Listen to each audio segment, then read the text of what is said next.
schools had all fallen out the window. Satan sucks, but you're divine, sitting pretty by my side. My oh my, a chinchilla.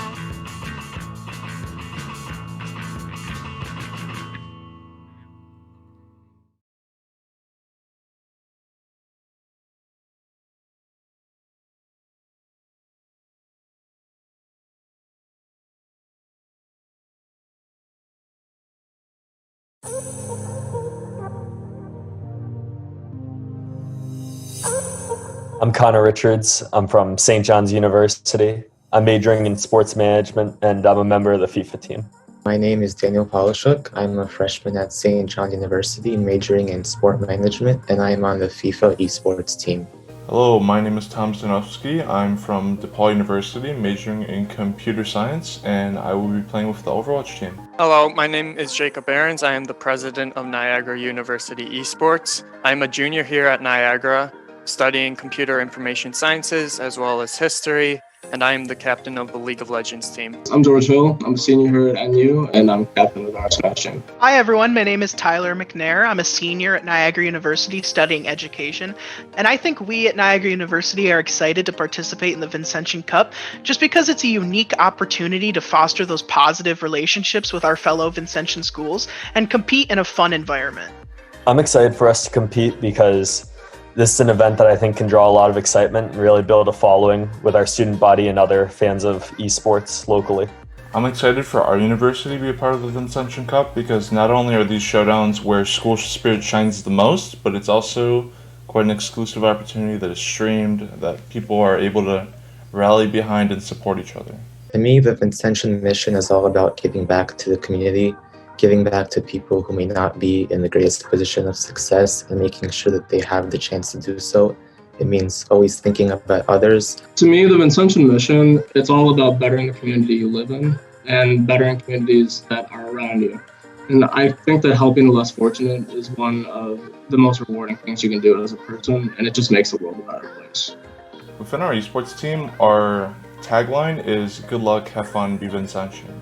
And of course, this could mean a lot of things, but personally for me, it means that with competitive esports comes a lot of frustration and also a lot of learning. And I think it's important for teams to retain a positive mental attitude rather than turning towards toxicity. I think esports at Niagara has given students another opportunity to connect with the community. I see the mission show up for our team just because, especially what St. John's calls the spirit of compassionate concern for others, being a part of a team and a program like this, you see that there's a sense of community and everyone has each other's back. I think we're excited to participate in the event with the other Vincentian universities because video games just provides that fun and competitive environment where like-minded people can show off their hard work and dedication that they've put into their games this year.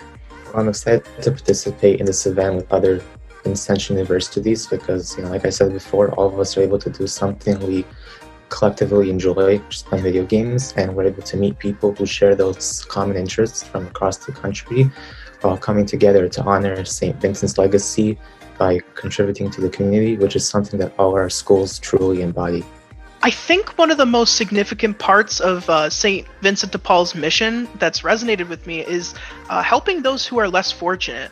Every semester at Niagara University, we really try to put in the effort through service projects in our clubs and things to really give back to the community. I think the 5 Vincentian virtues such as clarity and purpose are really key as it leads and gives people directions in their lives.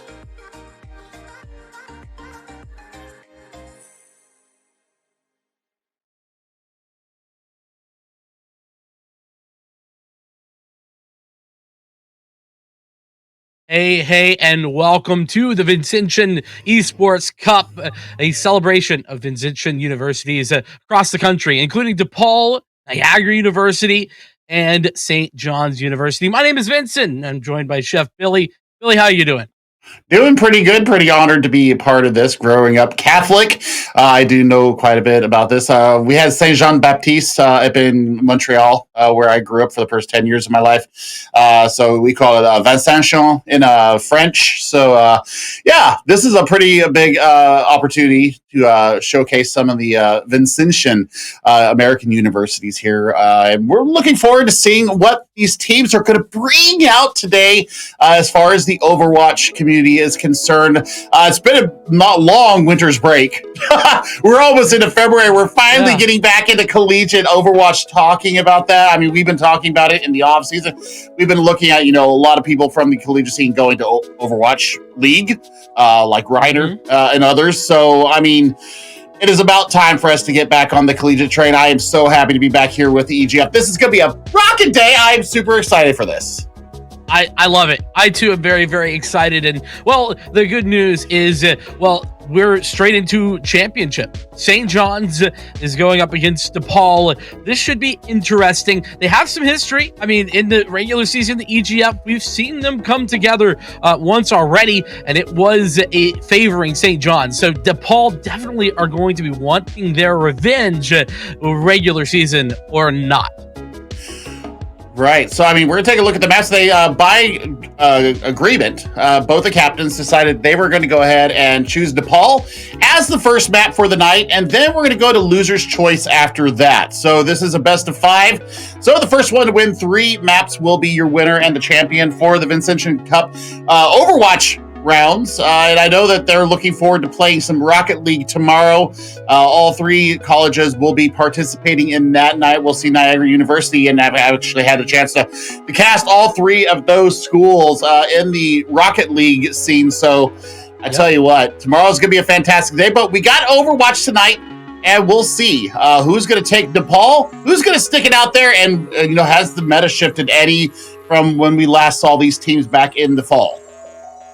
Yeah, I mean that's a great question. I've been a little bit unplugged to keep it fully real with you, Billy. So I'm excited because I don't necessarily know like what is the very best like composition choices and all that kind of stuff. Which I don't know about you, but that just makes things a little bit more fun once we get into the map, because it's just a little bit of a surprise as we look to get into that first stage of Nepal.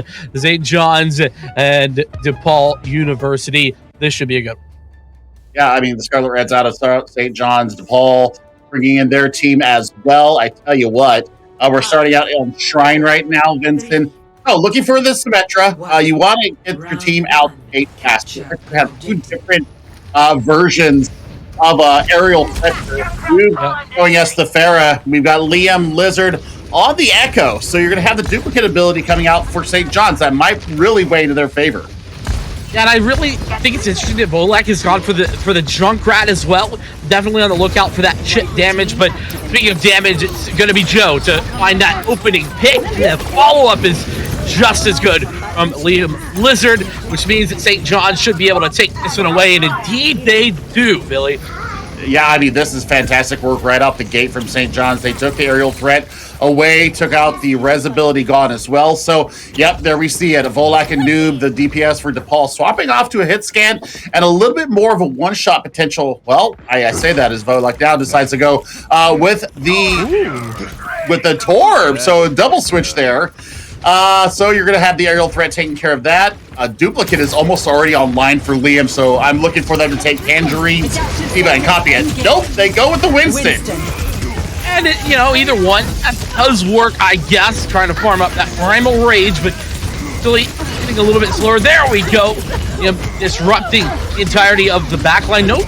It's coming online, though, just yet, but that anti-nade is beautiful from Joey, excuse me, as everyone is forced to fall back and put a reset. The nano boost to re-engage from DePaul. And that is going to apply a ton of pressure to the back line. Joey does fall. Let's go with the trade, but these are not over yet. It's the Primal Rage. This time from Joe comes in and disrupts the entirety of this DePaul squad. Oh my word, that was just a beautifully timed nano primal coming in from St. John's, and we're ticking up 65%, so you're almost approaching last fight territory here. You've got really nothing online for DePaul. Really, you're looking at Noob. Needs to get this Deadeye somehow online, and hope that Mr. Koala Man does not eat most of the shots from the Peacekeeper. Yeah, look at Physical looking for the potential put down that little bomb, Bull's bomb. But not quite there. The rest is online. And it does come away, unfortunately, at the with the risk of Mischievous, who does fall as well. So things not looking perfect for DePaul as they do finally get that Deadeye online, but only to lose out from Cassidy. Yeah, and I just think it's just a little bit of a overcommittal right now. I think it's not being able to take any advantage of their pushes, and they really haven't kept Liam Lizard on the Echo in check whatsoever, getting so much work done in the air. 2 ultimates in one stage here. That's a pretty good clip for an Echo player, Vincent. So we shall see what they do to counteract the aerial threat, and especially as we go into Sanctum, you've got to definitely looking at different looks here. You can pull people. I would expect to see a Roadhog, honestly, with the elo that we're sitting at right now. I don't hate the double shield, which DePaul is showing us. But Jolt and Joe, I mean, they're looking at mobility. They're just going to be able to swarm around and just walk past the shielding of DePaul. Yeah, I too am very much in favor of this double shield look, and actually the Torbjorn's fantastic here as well. They pulled out the Torbjorn before did DePaul to try and deal with Liam Lizard. This time it's just because it's actually fantastic pick. The problem is this dive cop has been very good, and the coordination that St. John's has shown has been wonderful. I don't know if it's going to be enough, the compositional difference. Well, I mean, looking at just pathing up the way here, I mean, they have really started to work here and pulling and pushing members in. Big anti coming in from Joey Baloney once again. Actually, a first kill going in favor of DePaul. It was off the back of a fantastic bit of utility. Like you said, that anti-nade working wonders, but it is on that push, that other side. Things starting to not work out as well as you would have hoped if you are St. John's. The longer that those shields stay in place, the better DePaul are going to look, and that's sort of the maybe it's fair to say the compositional difference in style that is coming to fruition. Yeah, I mean, they've really taken a look at Mr. Koala Man here on the Wrecking Ball. You're looking for the disruption right now. So, I mean, they've got the Mega there. They've got all the eyes turning on. There's the call out looking for the bowling Wrecking Ball through. It's great timing. That once again, Joey finding really fantastic success with the anti-nade. It forces out the lamp there and makes it very difficult for Mischievous. Unfortunately, all they have to do is just sit here and apply pressure as the Deadeye comes through to entirely deny Liam Lizard. You love to see it. I mean, that's a great expenditure of ultimates there. You did use both of your DPS ultimates, so that's the one bad part about that. But they do have superchargers, so that's going to charge up those ultimates for the DPS rather quickly. Mischievous. Let's talk about how good they are doing on this map right now, keeping them all the members topped up. Really had a great amplification matrix coming out. Now we need to see what St. John's is going to do. They've run into more of a brawly look here. Yeah, they've swapped things up dramatically, and I guess, if it ain't working, try something else. That's a fair thought process, but that supercharger really goes down. It's going to make entry difficult. Finally, it is down, but immediately we're going to see the gravitic flux come through. Timing quite perfect, but actually no kills off the back of that gravitic flux, and so it's going to be on DePaul to continue backing here and utilizing this long-range composition to its greatest effect. Yeah, I mean, with the pulls coming in from Zeph has really had a good opportunity to be pulling people in, and you're seeing those works coming in. Once again, there's Mischievous with another window. And another great immortality field, might I add. Unfortunately, it's gone down, and Liam has found an opening frag, but that is the only frag that appears to be going in the favor of St. John's as DePaul is overtime ticking away. Liam, the only one to touch, to reinvigorate that overtime ticker, but I don't think anybody else can get there, and they cannot. So Looking at a tied game as DePaul take one back. Yeah, I mean, that was just compositional differences coming into the beginning. They tried to run a little bit of the ball and monkey tank line and just could not get any purchase behind the double shielding, especially when Zeph went golden. That was the real kicker there. They had the stuns in the flashbang. They had the stun in the accretion disc. They had the stun in the pulls as well. So lots working there for DePaul. Now, here in Village, I wouldn't hate it if they keep with this Symmetra and the Cassidy. Looks like both teams are going to mirror each other, well, except in the tank department. Yeah, we're looking at a more brawly style versus that more long range composition that we were seeing from DePaul before. And hey, they made it work last time. Looking to make it work again. But what a fantastic opening pick from Noob. That's certainly a way to start a map. Woo! Lots going on there. Lots going on there, Vincent. I mean, the work getting done by Volak. I mean, Noob has already hit headshot after headshot. You need to have the resources there to bring back your Hanzo into this fight, however. Yeah, forcing that immortality field out is certainly a big deal. Noob going to be able to stay alive, and it's actually the Sigma to go over and take care of Mr. Koalaman, who was trying to disrupt in the back lane. So things should be looking good for DePaul, at least when it comes to the overall composition. Losing out on that main tank now, yeah, definitely done and dusted. Could be the cleanup coming in. Yeah, I mean, 12% too. So, I mean, they were willing to go ahead and push on that point, even though, you saw Noob go down on the Hanzo to Jolton Joe's hammer. But they knew they had the resources, they knew they had the angle, and they had the Symmetra going on. But now, I mean, looking at what DePaul's bringing to this next fight, you could theoretically go with the Gravitic Flux into a Dragons. That could absolutely just knock them out. They go with the opening of the Ant Matrix. I think that's perfectly fine. Now we're going to see the Dragons come through. They're pretty well placed and split the team effectively in order to find all the important frags. And now it's just that cleanup coming through. And St. John's going to have to regroup and figure out what the heck went wrong.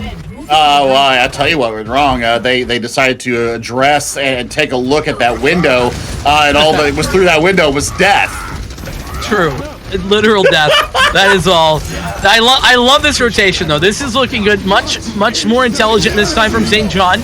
And we are going to see that Gravitic Flux you were discussing met with the window. Excuse me. That's a fantastic shatter coming through from Joe, who's been very good on this Reinhardt, but has not necessarily had all of the success that you would think from his play. Joe with another nasty shot. That fire strike. Supercharger going down, but I think that might be too little too late. Oh, it absolutely is. They've already flipped the point as well. Now, big problem for DePaul is going to be how do they flip this point over with a Symmetra entrenched on the point. So that's what that's they always really, the question. Yeah. So I mean, how do you deal with it? I would bring my own Symmetra personally myself. But Volak has been getting some work done on the Junkrat, so you might be able to spam it down with that as well. Yeah, offering some more long range damage, that splash damage especially on towards the point, definitely can be a good strategy. It would be nice if Volak had a tire ready to go. I think that would be very disruptive, but instead we're just going to see a Deadeye holding things back for now. It's of course met with the Immortality Field. This is just fantastic time buying. I mean, all they got to do is rotate now, get themselves on the point, because they're split. They're split up right now. There's two different pushes going on right here, and I don't know how they're going to deal with this. I mean, if they find the timing, I guess things could work out, but here we go.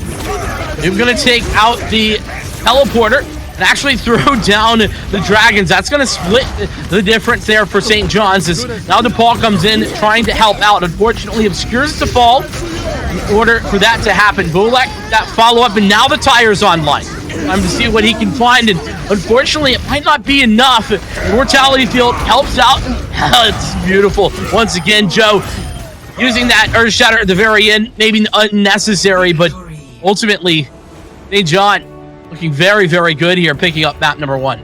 Well, as a Reinhardt main myself, that shatter is always necessary, Vincent. No. You have to know that. It's always, always, always important to get that shatter out, even if you've already won the map.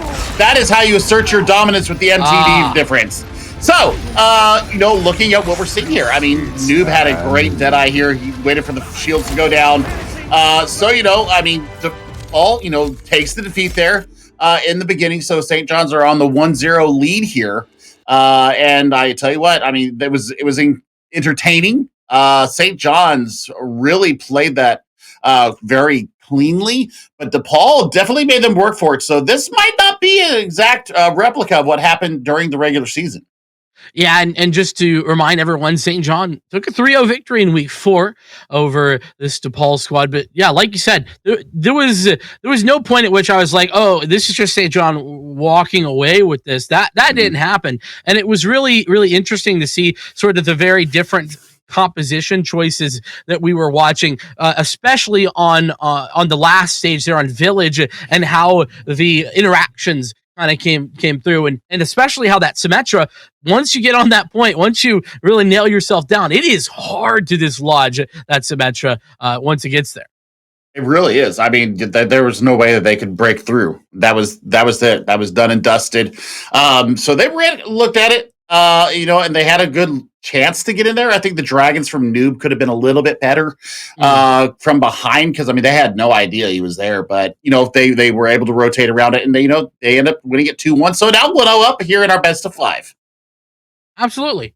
So let's take a little bit of a look about what some of these universities are about. Take a look at a video.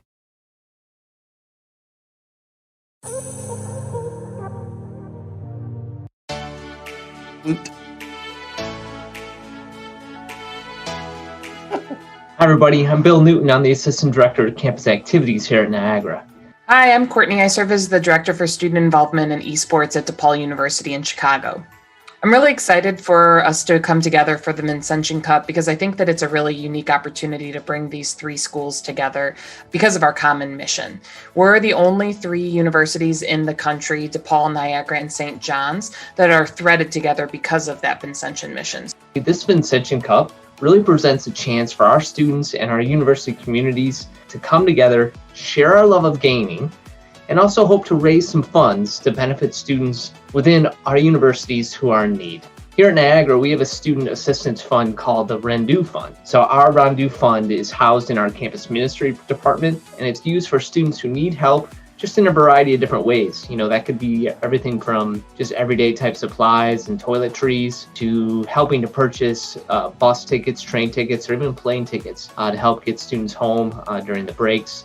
Student Emergency Assistance Fund was designed to help students in crisis. Obviously, throughout the pandemic, there have been a number of different issues that our students have been facing that are new and different that they haven't had to deal with before. We've been talking with students who have dealt with food insecurity, housing issues, technology issues, and so many other things. So the Student Emergency Assistance Fund is in place to help those students through those times of crises. So the Vincentian Cup is also going to be a live stream charity event. You can go to inspire.depaul.edu to donate. There, any donation that you make is going to be divided 3 ways between all 3 institutions. So by donating, you'll be donating to DePaul, Niagara, and St. John's. And game on, everyone, and let's go Niagara. Woo! We hope that you enjoy the matches, watch the games, and consider donating if you're able. And let's go Blue Demons!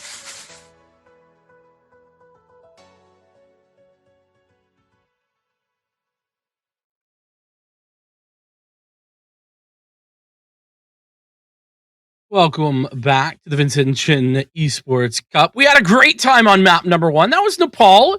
And, there were some weaknesses that I think DePaul showed us, and St. John's able to take that victory. But, Billy, we're headed into a second map, and, I think that is going to be Blizzard World.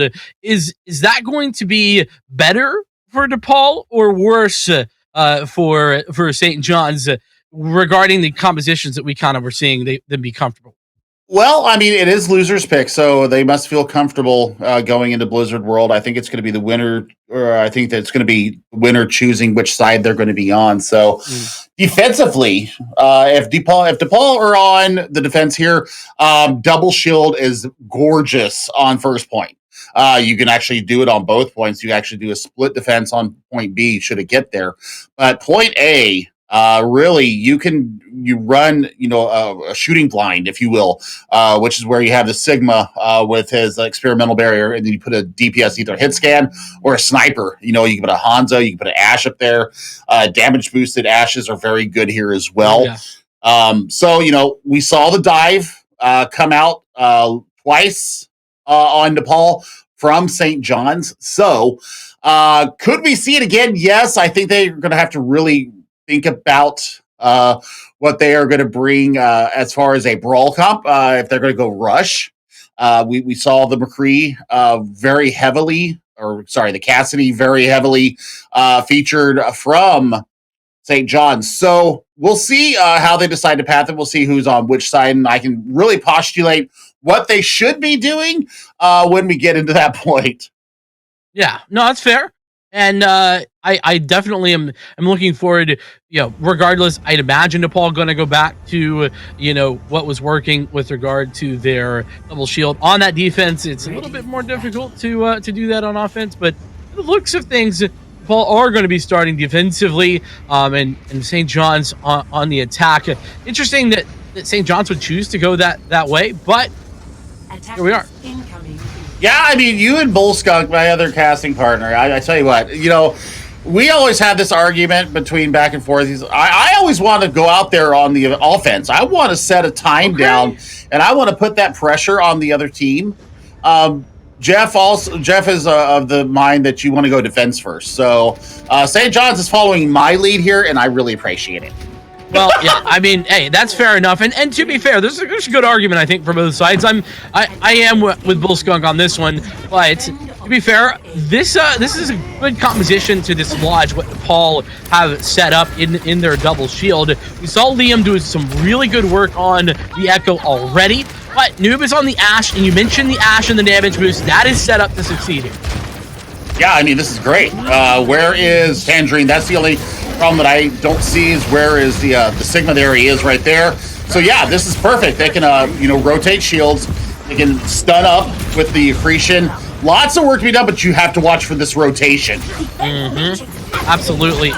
This Crawlman just trying to apply some pressure, and that's exactly what it does. You can see DePaul, they are pushed back off of that high ground.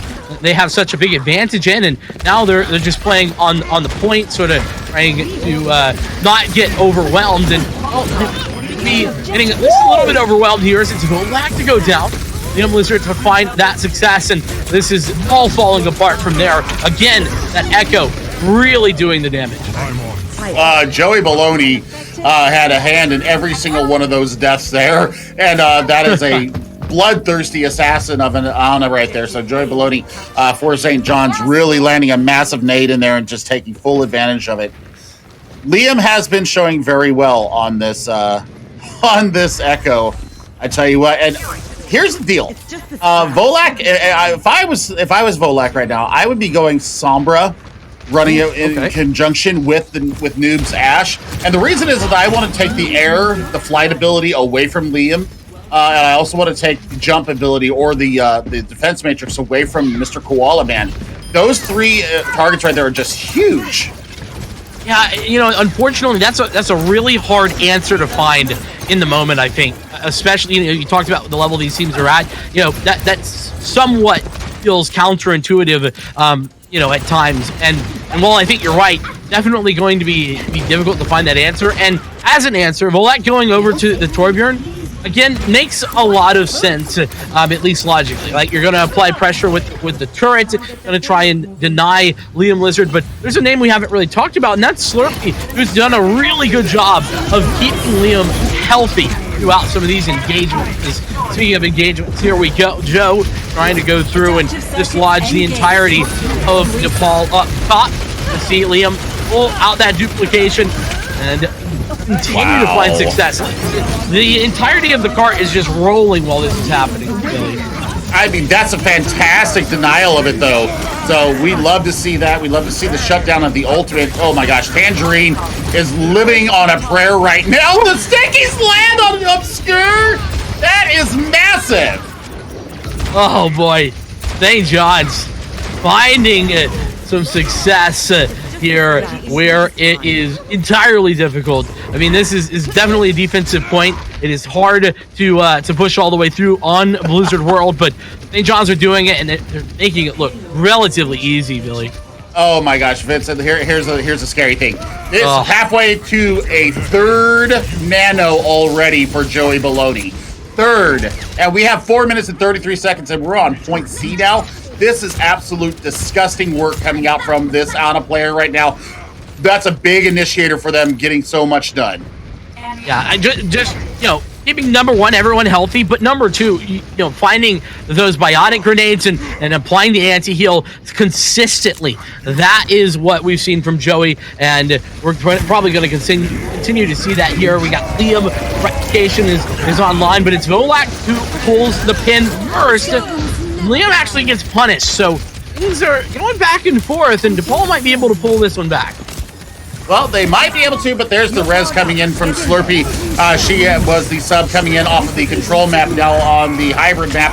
This is fantastic work coming out for them, waiting for that to come out and put in the primal.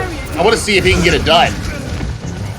Yeah, well, not only that, but this is really actually quality shots being fired by Fiscal, who's made the most of the moment and actually has now the attack visor online. Should it be necessary? Joe gonna go for the primal rage. The part not moving for now, and that's partially because Volak coming in on the Doomfist. Now everyone's clear, and we can move forward once again as Slurpee brings Joey back.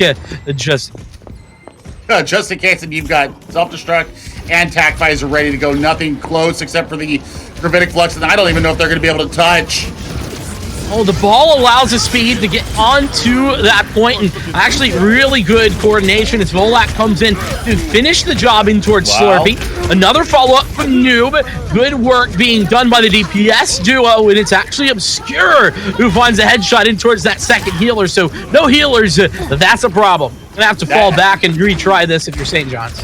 Oh my goodness, that's beautiful work. I mean, they had their backs against the wall. We were like, what, maybe 5-6 meters away from them capturing with over 3 minutes. Now, they might not be able to push it in at all, especially if they keep damage boosting this Ashe. You need to see that happening. You need to see Mischievous on this. Yes, you definitely do. The good news for St. John's is that they've kept this whole advantage. Unfortunately, that advantage is meaningless when you can't get into position to use them. Wow. And Volak and Noob are just denying literally everything for this DePaul squad. No, really. I mean, this is fantastic work, and I'm very pleasantly surprised with what's going on here. Sub 2 minutes now, and any kind of changes that are going to come out from St. John's is going to run into, are they going to be able to build up to an ultimate fast enough? Yeah. They've got 3 ultimates ready to go right now. This could be it. They need to use them, and that's the key. We might see some, combo here with Fiscal, but another really nice attempt from Volak. This time, though, Liam was aware. Sticky's on target. It's actually going to be the attack visor being utilized. Not sure that it's going to get all that much value, but what it does do is deny a whole lot of this defensive ultimate that we were seeing coming through. Mischievous going to be able to stay alive for now on the Mercy as Black pulls out the Doomfist. Didn't quite connect, but still DePaul 1, 2, and 3 kills going their way, and they eventually come away victorious. Oof, Obscure could have left that Pilot Diva just a little bit longer, made them wait just longer for them to get all their ducks back into a row. That's 4, by the way. 4 nanos from Joey Baloney here on their attack phase of Blizzard World. Tangerine has the Gravitic Flux. They're going to have the window, too. If they put those 2 together, this could be lights off for the push. Absolutely being on the lookout for that. Going to be actually Biotic Grenade hitting Volak, so he's a little bit in a tough spot. Tangerine is going to utilize the Gravitic Flux. Catches 2 by the looks of it, and actually completes that frag on towards Liam. That's a big fragger taken out, only to be resurrected immediately thereafter. As Fiscal now swapping over to the Cassidy, trying to apply additional pressure. This is a good swap, considering we're seeing that Doomfist be so effective. Just very little time now left on that clock. Is got to see this push continue. Oh, they pulled it to overtime. Considering where they were sitting at, coming into point B, this is absolutely the turnaround that I want to see. Obscure, put that window down, start laying the damage down. There we go. As you speak, it happens, and it is going to be a res from Slurpee, but unfortunately, that window, it is deadly. Right there. Obscure does everything right, puts it in the right place, and has Mercy getting involved at the end as well. Oh, that's so much fun. I pull out my Glock because I'm Mercy. Oh, you love to see it. You love to see it, and they never got anywhere past 104.44 meters. They drew their line in the sand. They said, "You shall not pass," and they Win didn't. condition. Win That's condition. a win condition. Yeah. Woo! I mean, I think from my perspective, right, DePaul, they were looking very much on the back foot. You know, we talked. It was St. John had 3 ultimates coming in with 3 minutes left, and it looked as if things might just be over. But DePaul pulled it out, and it was those 2 DPS, Volak and Noob in particular, I think, that really started that ball rolling. Then everybody else definitely got involved and had a hand. Oh, but Vincent, why are we seeing the Junkrat? Why don't you bring out the carry that was the Doomfist? Volak, bring me back the Nigerian. I want the Nigerian pugilist back. I mean, so much value was gained. Yeah, from the Doomfist, and I love Noob on the Ash. I mean, they were getting so much value with the TNTs. They were getting so much value with the Bobs. So yeah, I mean, a little bit different on the attack, but still, the Doomfist is a great initiator. And if they're going to go brawly like this, I would love to see that happening. Yeah, I think it's going to be hard to really, find space to get this brawl composition engaged. That's going to be the biggest issue. But here's the thing. They are going up against this double bubble. To be fair, I don't know if we can call it double bubble anymore. I still call it double bubble. I'm going for it. And it definitely is something that can disengage easily from this brawl. Well, the big problem for them right now is the fact that they're just going to be able to walk right over them and take care of those bubbles right away and just say bye-bye. Oleg with a triple! The Junkrat here, we talked about it. It actually just comes to be a genius choice considering the composition. That is really difficult to contend with if you're running the Zarya Winston tank composition. You have to be very careful of not getting blown up, quite literally, which is just what happened there. I mean, look at the DPS ultimates online coming up very soon. Noob is getting a lot of work done. Liam has swapped over to the Mei, so they're going to run the Ice Cold Cop, as I've renamed it now that Cassie has been renamed. They're going to have to keep their heads on a swivel and watch out for these walls coming up, especially Zeph not getting walled off from his healers.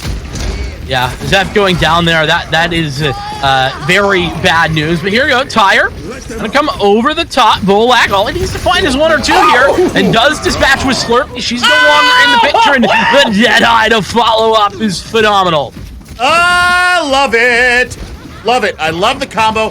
They pulled out the Immortality Field of Joy Baloney, and now they're just pushing with all steam ahead. They still are going to have Shatter coming up. I mean, they did waste, or not waste, they really did expend a lot into that fight.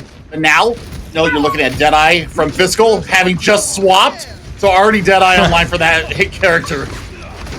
Yeah, no, I will say that Deadeye without any setup, it can be difficult. And well, speaking of setup, Volak has set themselves up for success. The ball on the way through. 2 frags. This is over. There's no fight. It's oh my God. Just death. They have families that I don't think they care. That was fantastic work out of Volak, just disengaging at the proper time, throwing those concussion mines in there, and just absolutely laying waste. So they're gonna have to deal with the blizzard here. You've got Koala Man. Are you hungry for a frosty treat, Koala Man? Let us see. It's definitely what he's on the lookout for. Noob attempting to go for the flashbang. Liam's ready. This is a very common position. Whenever you have Blizzard available, there it goes. It's out and looking good. Indrine couldn't connect on it, and it's a fantastic placement of the Blizzard. This should win the fight all on its own. Yep, and I mean, just fantastic pickup from there. Look at all those assists coming in for Liam on the Mei. already 26% towards another one. So, 4 ultimates versus 3 for DePaul. This is going to be a press of the Q button. We need to see, what does Volok have in the tank? How do they path this tire? Can they pull out Joey's immortality barrier first as well? Yeah, that's going to be the key, right? Who can pull the M word more effectively? Joe. No, he's in the back line. Earth shattered. There goes the M word. It's gone through. Volak gets nothing at all with the tire. Sound barrier committed as well from Slurpee as the bomb goes over the top. It's going to find nothing as well. But I say this. It's not ultimates that are finding the most success. It's the individual fights that were separated here. And ultimately, DePaul, they're coming out on top in the long run. I mean, they're just a little bit of progress left to go. Here comes the Deadeye. They touch. And get the touch. Huge! Nope. The DMAC is there. And it's all over. Just the ball left in position. As I say that, there is a Moira, so healing is a possibility. That's no longer there. Ball can't quite get in there quick enough. But it's the ball to answer back immediately. This is a series. This is a series indeed. I mean, now it's a complicated first to 3 or first to 2. Who's going to get the next 2 wins? I mean, Volak absolutely coming out of their shell with the Doomfist on the defense, and now with this tire. I mean, absolutely fantastic work. Just getting so much done. Oh, man. I mean, they have already bettered what they did during the regular season. They were 3-0'd during the regular season. Now we are on 1-1. It's going to be St. John's as Matt pick. And we shall see what they decide to do because, man, the DPS woke up from DePaul.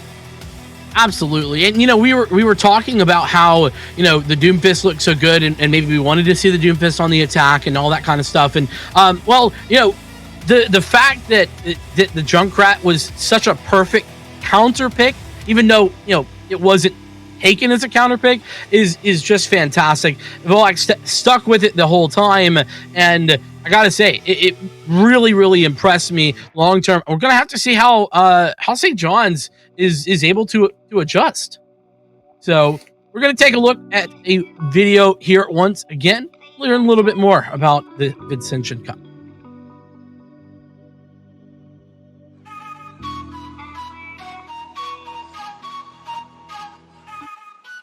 I'm excited for the Vincentian Cup because I know that Vincentian values are a large part of what Niagara University is. So it's really awesome to have an entire esports event with schools of similar values. That we really get to showcase the kind of hard work that a lot of our players have been putting into, honing their passion for all of the games that they play, and creating it into a really tangible, a real skill that they're able to show off. Excited to participate in the Vincentian Cup and be able to do what we all enjoy, which is play video games. But we are also doing that with other schools who share the same values and mission as us, which means we're all playing, but we're playing for the same purpose, which is to raise funds and to continue to support and maintain our Vincentian mission and values. I'm really excited for the Vincentian Cup in terms of its competitive nature. At DePaul Rocket League, we have a bunch of new players that are fired up, ready to go, and this will give them the first opportunity possible to represent DePaul and get some W's for us. Competing in this cup is a great time for us to network with the 2 other Vincentian schools in DePaul and St. John's. It's also the first time our League of Legends team gets to play this year. Let's go Niagara! Let's go Niagara. See you in December. I'm really excited to see how this all plays out in December, so let's go Team DePaul. Let's go DePaul. Let's go St. John's University. See you in December.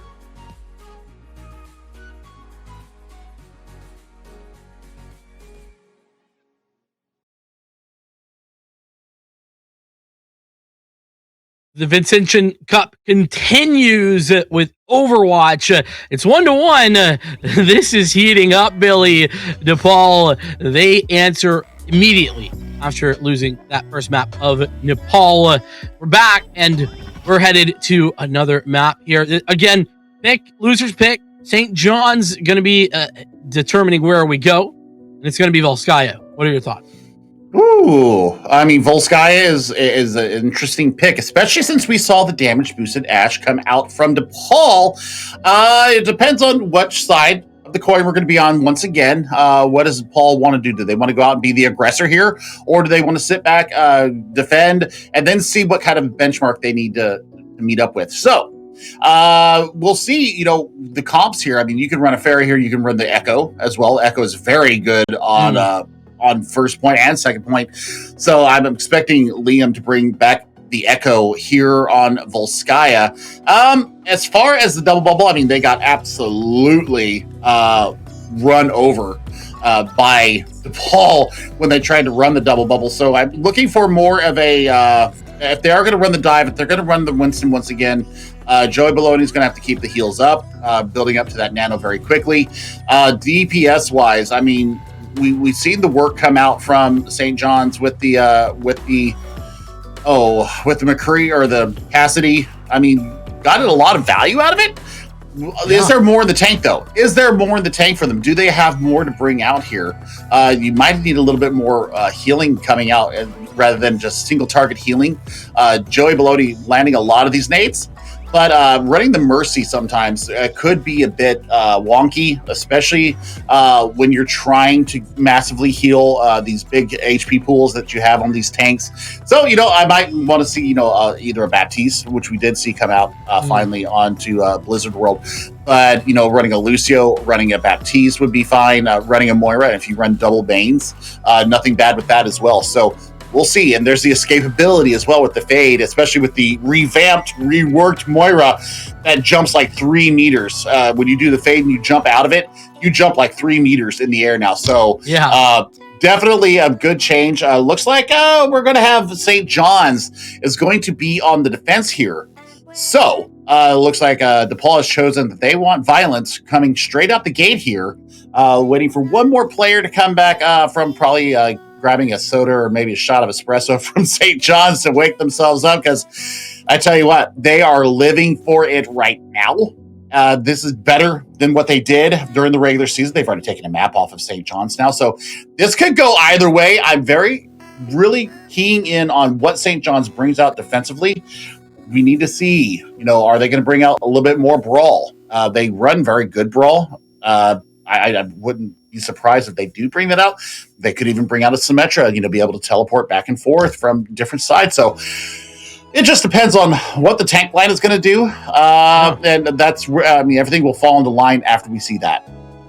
100%. And, kind of back to that conversation we were talking about with regard to wanting to start on attack, DePaul wanting to maybe get things moving very, very aggressively. I'm actually of a different mind when it comes to this map type. When we're talking, 2CP, I actually think it's a great idea to maybe start on that attack. You set, you set the win condition for yourself essentially, or whether or not you're able to get there, that's on you. But I think it's a good idea. And we're looking to head into game as well. So we're going to get the chance to see kind of how things are shaping up. And here's where you were talking about kind of the the brawl possibilities for St. John's, particularly on their attack. I'm scared for St. John's if they do that and DePaul come out with this type of composition that they look to be running on their attack. Oh, boy. I mean, it's all going to depend on what DePaul runs offensively with their healers. I want to see speed, and I want to see the burst healing, and I think that's going to have to be Lucio and a Baptiste. If you run those two together, I tell you what, yep, there it is. So DePaul is choosing burst healing, immortality, as well as the amp speed. They could absolutely run over St. John's defense right now. Yeah, look to Joey. Look to Joey, especially to get those biotic grenades, continue to have that sort of success. And obviously, Florpy and Liam Lizard together, that duo, really need to be successful finding the pit. But already going to be teleporting in, courtesy of Volak, and applying some pressure to the point. Liam side, that's not usually where you want to be, but actually finding Zap, the Reinhardt has fallen. And DePaul, the first step. As soon as you lose that Reinhardt, you're going to have to be going backward. Well, that could be better said than done, because Wallman has lost their mech. So that is a serious look right there. And there's a kill on the Slurpee, so no res available. This is going to be a long walk back for that Mercy player. Absolutely a huge pick early, and there's Noob just matching with Liam, no longer having the help of Slurpee. This is falling apart very, very quickly. Now it's honestly, big win condition would be, finding some sort of biotic grenade, but with Jolt going into the drink, there's no chance that we're going to see St. John's bring this back. This is absolutely the speed difference that you need to see. Look at that immortality barrier once again, perfectly placed. Yeah, and, well, one or two players making their way back. Liam trying to fire some shots down range, sure, and this is a little bit aggressive. That's maybe a little questionable, but obviously with the instant respawn, I guess he'll be fine.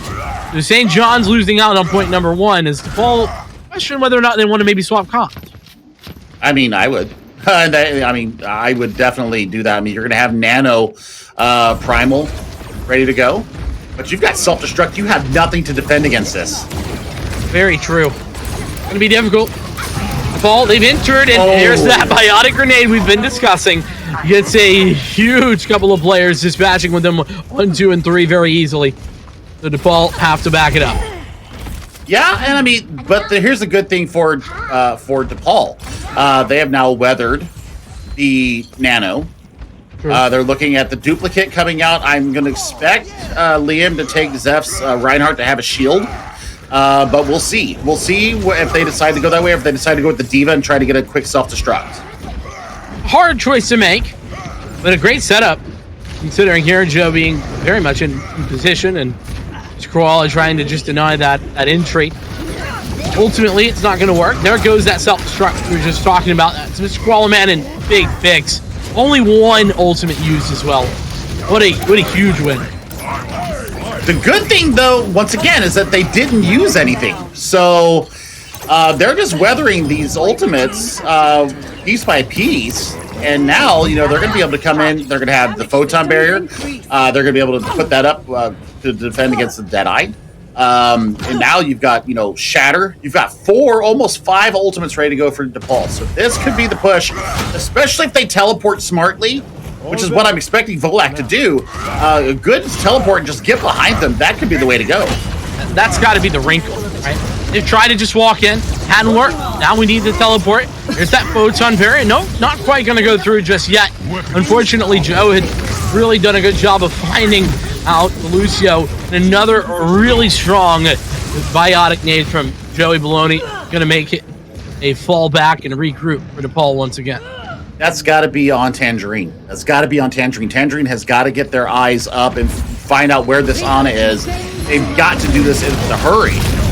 There's a photon barrier. The first initial push going through. The Earth Shatter comes in. Doesn't really find too much. Joe DePaul. That's a good start. Another good biotic grenade, but it's saved by the immortality field. Slurpee going to be able to bring Joe back into this fight as well. As the window gets placed down now, trying to give Noob a good opportunity to fire forward, and does do a lot of damage in towards Joe, but not before Volak falls. It's Fiscal on the return fire.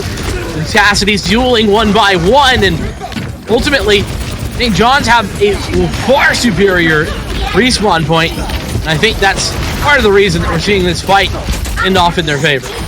But where did the self-destruct from Tangerine go? I didn't see it go off. I mean, I didn't even see the explosion, so they really missed an opportunity there.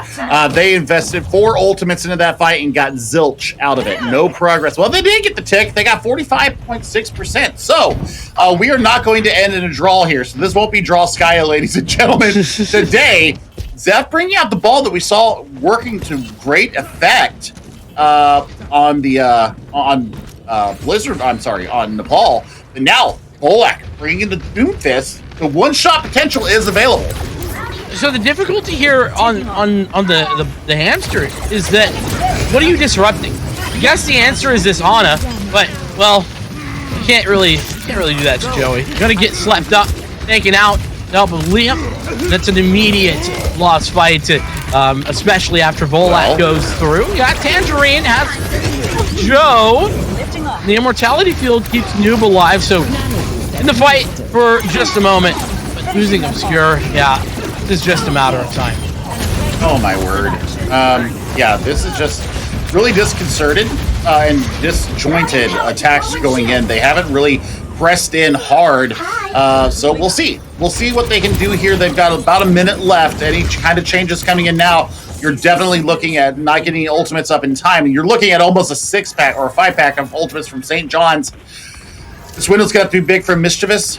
Obscure going over to the Zenyatta now, so you're definitely not going to get that up. Yeah, I'm not sure if I'm loving that swap. I think they just want a little bit more focus fire, that initial damage, and well, that might be working out. There we go. Discord Orb helping Noob find the opening pick, has the Deadeye ready to go. Here comes the bomb. Very successful, just buys a little bit of time. Volak in the back line is dispatched with pistol. So now that ball can really find success. Immortality Field saving everyone from the Deadeye on the other side. And now the window you were discussing needing to be large coming through. Noob trying to fire through that, but actually going to be an attempted Deadeye. Failed. Volak pushes back the entirety of St. John's. Now overtime ticking away. Second hit engaged as well, considering Zeph has bombs down on the point, and Noob is hitting shot after shot. Whoa. Deny entry. This is getting a little dicey. It's getting extremely dicey. They actually will probably complete this map. And there it is. Wow. Map complete. Paul honestly pulling one out of nowhere. We were kind of questioning the Zenyatta pick there, Vincent. We saw the Discord Orb absolutely rearing its ugly head again. Please nerf Zenyatta's Orb, especially if you are a tank player, because it just is so massive. When you're going in these engages and you're seeing the pile drivers coming in from Zeph on the Wrecking Ball, and then Noob just landing shot after shot with the Peacekeeper. My word. I mean, the focus fire was there in the last seconds, and they got what they needed. So, man, swaps, once again. Volak bringing out the Doomfist, immediate changes, immediate effect. And then, seeing Obscure on that Zenyatta. Good stuff, good stuff. Yeah, I actually want to go back to your point about the Zenyatta, because I actually think that the DPS changes, whilst effective, would not have worked nearly as well without the Zenyatta being present. It really is just good target prioritization. Right? We saw immediately Noob finding success. A headshot with the Discord Orb is nearly deadly to a squishy, to any sort of non-tank player, and that was what created the opening. Once things started getting crazy, that's exactly where DePaul's ball composition really shined. So we flip the script here and look at what St. John's has for their attack. We go ahead and have the doors open up. Well, here's the big difference right now. You're going to have the Torbjorn to deal with Liam, even though already took care of the turret. And then you've got Zeph bringing out their own monkey. You've got Obscure on their own, and Ana. And now the focus fire is starting to come through. Yeah, Mischievous is on this Brigida as well, which is going to be a little bit difficult to defend, I think. But obviously, playing with that Ana, that's going to be the key. So St. John's, I think the real question for them is, how do they find that opening pick? It's got to be Liam or Fiscal to find some damage, and then the rest of the team following up, right? Yeah, I mean, right now that's got to be the focus, and they got to worry about this turret coming up every 10 seconds as well. Man, the healing is huge coming in, but look at Noob. Noob is the fearless right now. Has the already used the recall, so now they've got no dashes now. So you're looking for them to stick this. Oh my word, big anti! Huge indeed. No need for the pulse bomb if you hit that anti-nade. And in fact, the pulse bomb just follows up. Arguably unnecessary, but here we are. He wants that final frag, but I don't think he's gonna get it, and it's actually Obscure to close things out there. Mr. Crawler Man taking out a mech and denied by out a grenade. Well, here's where might turn a little bit for them. They're gonna have Duplicate online. They've got the Nano as well to really enable Jolt and Joe going into this next fight, but self-destruct is available from Tangerine as well. There goes that Duplicate you were discussing. Gonna be an additional monkey on the board, and actually. Nano Boost coming through, so it's an angry monkey, indeed.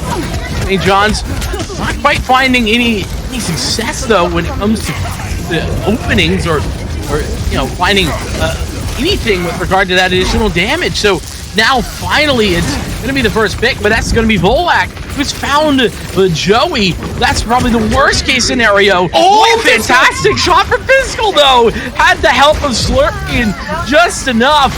Unfortunately, I don't know that it's going to be enough to win the fight as the Torbjorn of Volak continues to just throw some of that hot lava down the field, and it's matched with not only one, but two players.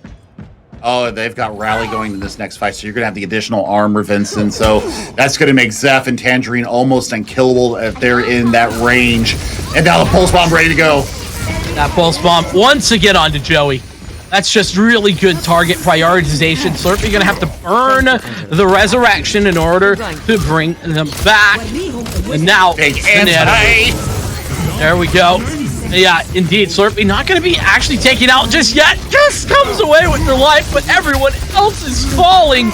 DePaul's defense is stalwart here on Volskaya. Oh, my word. Mere sub 45 seconds, Vincent. This could be a full hold here, and they're going to have 4 ultimates going into this fight. Now, you've got the self-destruct. What do you have against it? Do you pop the Rally here now? Oh my goodness, that's huge! 30 seconds! They're gonna have to either res that up or wait to the very last moment to actually try and make this push. No, the res gonna come through. Was very safe position, but once again, Slurpee has no res in the mid-fight to work with. Engagement is in. Gonna be the nano boost from Joey in towards Joe, and this time it's effective in dispatching with Obscure, who's no longer part of this. Volak, who was such a big part of the defense, is now getting knocked around. Unfortunately, there's no one on the point, Billy. It's not like this. Not like this. Oh my word! They went Psycho Monkey, and they had to focus down Volak on the Torb instead of making sure that you had the point ready to go. Oh, that is a missed opportunity, especially the self-destruct came out. That is absolutely a nail biter. That's a hard pill to swallow for me. I am literally on the edge of my seat, just like, oh God, no! They should have won that point. I mean, it's been 0 days since we've had C9 in the Vincentian Cup. Yeah, we're gonna have to reset that counter, unfortunately. Yeah. Well, there we go. I mean, the forehead slap, the just moment. Everybody's been there. Everyone's been there. If you've played Overwatch, you've been there. But it is such a small mistake that is such a huge issue. You can't make that when you're talking a championship. That's the issue, right? 2-1 DePaul, they're leading. This is a team that lost 3-0 to St. John's in week 4. And now they're leading, Billy. On the back of Volak. Volak and Noob. I mean, Noob on the Tracer was Joey's bane. And just absolutely took it to every time a Pulse Bomb was ready. We are going on the onto that Anna. I mean, just Joey had nowhere to go. No defense matrix there for them. So I mean, really early picks, especially that pick. They didn't have the res available. That was the crucial pick that he took there. So we're going to take a look at another video here. Take a look at these colleges here that are representing the Vincentian Cup. They are the Vincentian colleges and universities here in America. Don't go away. We're going to take a look at it here in just a few seconds.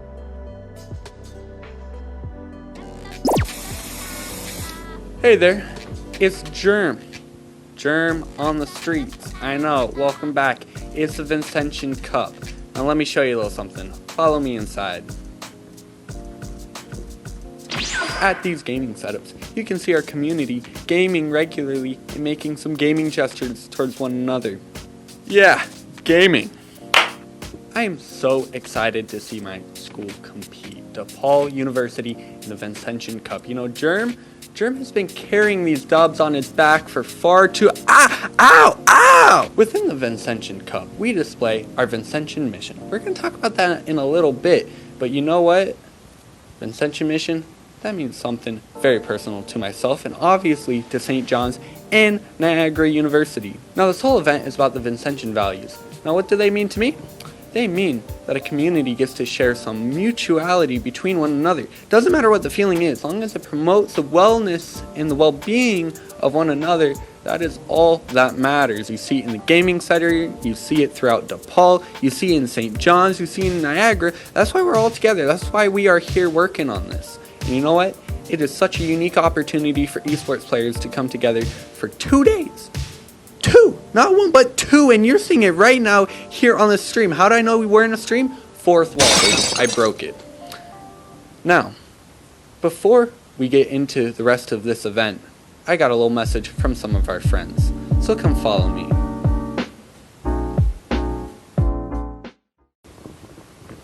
No, you thought I was done. Nope, it's not over yet. Check this out. Hey, sir. Hey, how's it going? My name's Jeremy Bly for DePaul University Esports. Your name? I'm Joey Pereira. Joey Pereira. Haha. Got an Italian ring to it, if you know what I'm saying. So, Joey, we have here at DePaul University Vincentian values. Our boy Vinny like to say, what must be done? That guy, what must be done? A lot of things must be done, but you know what can we do to help represent our communities and help them feel welcomed in wherever they are? So what does that mission and what do those values mean to you? Well, it's about building a sense of community, you know, making sure that everyone is staying healthy and safe and having a good time, but also, you know, just making sure we all feel like we're in this together. Of course. And I'm feeling really together right now with Joey, Mr. Poyer, Mr. P. Feeling pretty good with Mr. P, right? Yeah, he gets it. But I appreciate you coming on, Joey. I hope you have a great day, and it's fantastic interviewing you. Yeah, thanks for interviewing me, man. Of course, anytime. All right.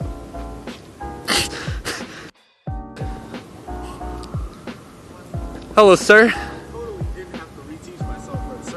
It's okay. It's great. Great to finally meet you. Your name? You know, my name is Ibrahim Asso. Nice to meet you. Oh, yeah, nice to meet you as well. Well, as you know, DePaul University has the Vincentian values. What must be done for the community?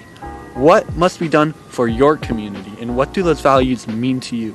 Man, what must be done for the community is for everyone to be able to come together and stand up, to be able to help those that are in need and be able to help those that need that sort of support, you know, because DePaul is the type of school that's able to help out everyone that's involved and help out like those who are in need, those who need to be like protected and everything, because it's not just for us, it's for everybody, you know? It's not just, even though this may be technically labeled as a private school, it's still like very much so rooted to the community and based on the community and its values, and if one person doesn't succeed, then everyone might as well not succeed, you know? So that was a great response. That was so heartfelt. I got tears coming down my eyes. Yeah, but I cannot see them. Don't listen to him. But you know what? Thank you, Ibrahima, for coming along. You are a great guy, and you know what? Before I go, I'm gonna do a little spin for the show. Hi, Kevin. Hi, Jerem. How are you? Hi, Kevin. Hi, Jerem. This is our good friend Kevin Donnelly, as known as Tenacity on DePaul Esports, Valorant, and also represented in COD and Smash. How are you? Valorant. Valorant. I don't play COD, but yes. Yes. Valorant. Kevin. So, what do the Vincentian values mean to you? So we're talking about what must be done, right? That's what must be done? Our mission here at DePaul, right? As Blue Demons, it's kind of our job to help anyone in need, be it in the DePaul community, Chicago community, or anywhere in the world where we can have our impact and kind of give back to the community, right? You know, yeah. We're very fortunate to be in a really nice part of Chicago, right? And it's kind of, we owe it to pay it forward. What a nice guy. What a good guy. And you know what? With these matches today, you have Niagara, St. John's, DePaul Esports all competing together in both Overwatch and Rocket League. And you know what? If they win, we could have something really cool come in. Now, our good friend, Ibrahima from before, has a really cool gift that could totally be DePaul's if we win, right? Absolutely. It's not on me right now, but Just excuse me for a second while I whip this out. Imagine we win. We can secure this belt. This belt will go to DePaul University. Just kidding. There is no belt. There's no prize. We're doing this for good fun and good competition. But we hope you enjoy the matches today. And so maybe I'll see you. Maybe you won't. But this has been Germ for the Vincentian Cup.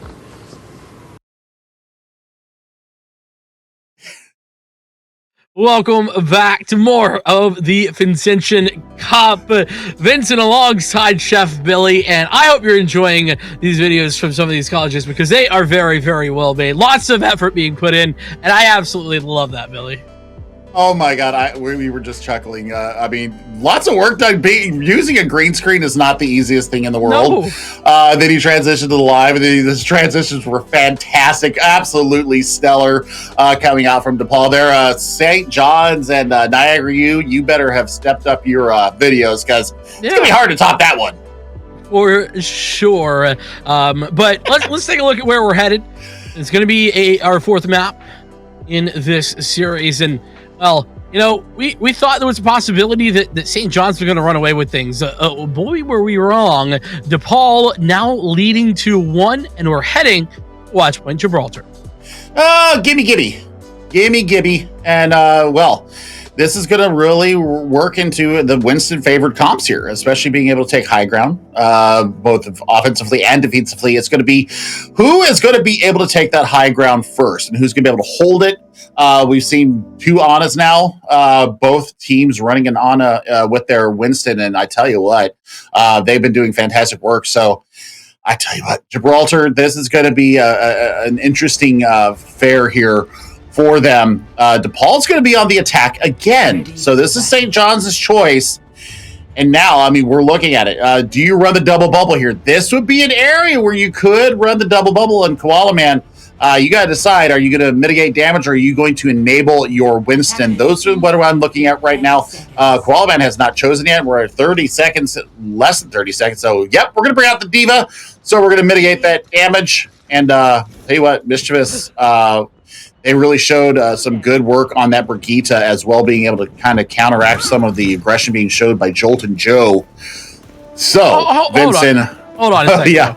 I think we need to shout out Obscure, who did an outrageously good job with the biotic grenades in that last map too. So let's not forget that. I feel like we like entirely skimmed over that one in our analysis, and I feel bad because I am an automate myself. That's dirty. That's dirty, and I like it. I'm here for it. But teleporter being used right out the gate, and now a noob swapping over to the tracer. We saw how good they were on that. What a rollout! Oh yes, the old rollouts. It doesn't matter that Volak has fallen here because not only have they found a 2-for-1, but the spawn advantage. That's the other key. Granted, that cart's gonna be rolling, I imagine, here in just a moment. As I say that, no one down there, and in fact, Joe making sure that things don't get too out of hand. So I actually don't know that DePaul got nearly as much out of that as they could have. Well, Seth goes down here. This is going to be massive bad juju time for them. So yeah, look at Obscure. Look at that ult charge. Joey Baloney has not had a chance. I mean, especially getting picked out early. Yeah. This is exactly what you wanted to see. That's the pain of getting picked as that first frag in the game. If you're the Ana player, is you just don't have a chance to actually play your character. So Obscure, this ultimate, that's going to be the key, and here it goes. Zeph to go through, applying pressure on the back line that has help, of course, from Tangerine. Joey goes down again, and Zeph to actually pull the Primal Rage just to stay alive by the looks of it. Be sure to able to continue pushing things out. The Bob should be good to deny any continuous push on the cart for now, and obviously applying pressure as well. What a sleep! No way! The sleep! Keep the corner with the middle of the Deadeye animation and just absolutely slapped him out of it. What Deadeye? What do you mean? Well, I got sleep there as well, by the way. Just wanted to be known. He did get slept. So, with some well-placed Ultimates, Fiscal in particular, using the Bob to deny cart presence for just a little bit. That bought time for St. John's to get back into this point number 1. Well, you're looking at Joey Baloney here with the Nano. Obviously going to go on to Zep. We've seen it happen time and time again. Brigida trying to apply that pressure, but it's actually Slurpee who's going to go down. So Brigida not working out, especially because Mischievous had the rally. It should be cleaned up here relatively quickly. Squall Man, not sure if that was a necessity. Like, maybe things were already over. I don't know what you think, Billy. Oh, I absolutely agree with you on that one. That was a wonky use of the self-destruct there, especially with Noob on your rear end there. So Andrew's going to have a 3-1 here, especially once they take down the shielding of Jolt and Joe. It's rare to see Liam on these hit scan characters, but Liam doing a good job on the Cassidy thus far. Unfortunately, I don't know that it's going to be enough. Zep has collected yet another nano boost. It doesn't really get as much as you would have liked out of it, but it does buy a ton of space and time for the cart to continue pushing. That's exactly what you want to see. Big anti coming in once again from Obscure. It's not shying down in the least going up against Joey Baloney. Not one bit, and that's part of what's been impressive about Obscure.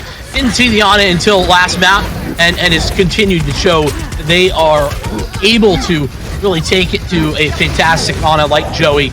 As now Joe using the Primal Rage to get in towards the back line, find some success, and this ultimately should be a hold for St. John's at the moment. Yeah, and I mean, smart taking of the high ground here on top of Shuttle. This is exactly where you want to be if you are the defending team. So how are they going to be able to get here? I don't know. Ooh, I'm going out. You need to learn. Yeah, and you're right. This is got to be the best spot on this map, surely, right? Yeah, I mean, this is the best spot. I mean, you see all the Overwatch League teams get up there, take control of Shuttle, especially with the long-range hit scan. We've got the aim-down sights of the Ash. I mean, now they used the Bob, but didn't really get much value. It did get a Volak off their case, but still, they have the ability to run in here now and just take advantage of all this space. And that Bob felt like a time-buying ultimate. This was going to be pressured off of that high ground, so that's certainly a win in the book of DePaul. And actually, the Pulse Bomb going to go through and dispatch with Physical now no longer an issue. Volak following up on towards Slurpee, so one of the healers is out of there, and follow-up is just as good from Noob on this Tracer. Basically, 2 fights happening at once, both of them losing if they're St. John. Well, self-destruct is just going to buy a little bit of time to get yourself back in the mech, but there's their own self-destruct coming in. How did Mr. Qualman not get exploded there? I'm not quite sure, but another nice biotic grenade and nice sleep. Unfortunately, that's sort of irrelevant.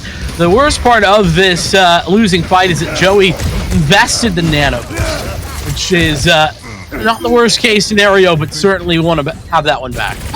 Oh, absolutely. Now Pulse Bomb ready to go for Noob heading into point 3 here. And I mean, St. John's have got to be reeling right now. They're not sure which way to look. Zeph is going to have another primal into this fight, Vincent. This is going to be where the rubber meets the road. Sleep does not get through. You miss every shot you don't take. That's the way Joey feels about it. The big problem, I think, is this Noob. He finds the successful stick. Slurpee took the damage. Unfortunately, it's followed up by Joey and Liam going down to Tangerine, where we saw Obscure connect and another biotic grenade that really makes life impossible for St. John's. It's now 1 minute and 25 seconds on the clock. It is really going to be tough to full hold. We're seeing the Deadeye come through from the spawn doors, and Liam finds one with it. So cleanup is happening with the Bob, the Deadeye, and a whole lot of hope. St. John's hold for now. Yeah, this is exactly what they needed. They are going to be at sub 1 minute here when the attack comes back through. You're going to have the rally. That's going to be a big initiator for them. Nothing else close other than maybe getting this nano up, depending on what Joey gets done. And I just realized Slurpee used the rally there in that last fight. That's why they were able to stay so healthy for so long. Here we go. 40 seconds on the clock. Volak going over the top. Denied. Those hit scans teaming up in order to dispatch with the Doom Fist.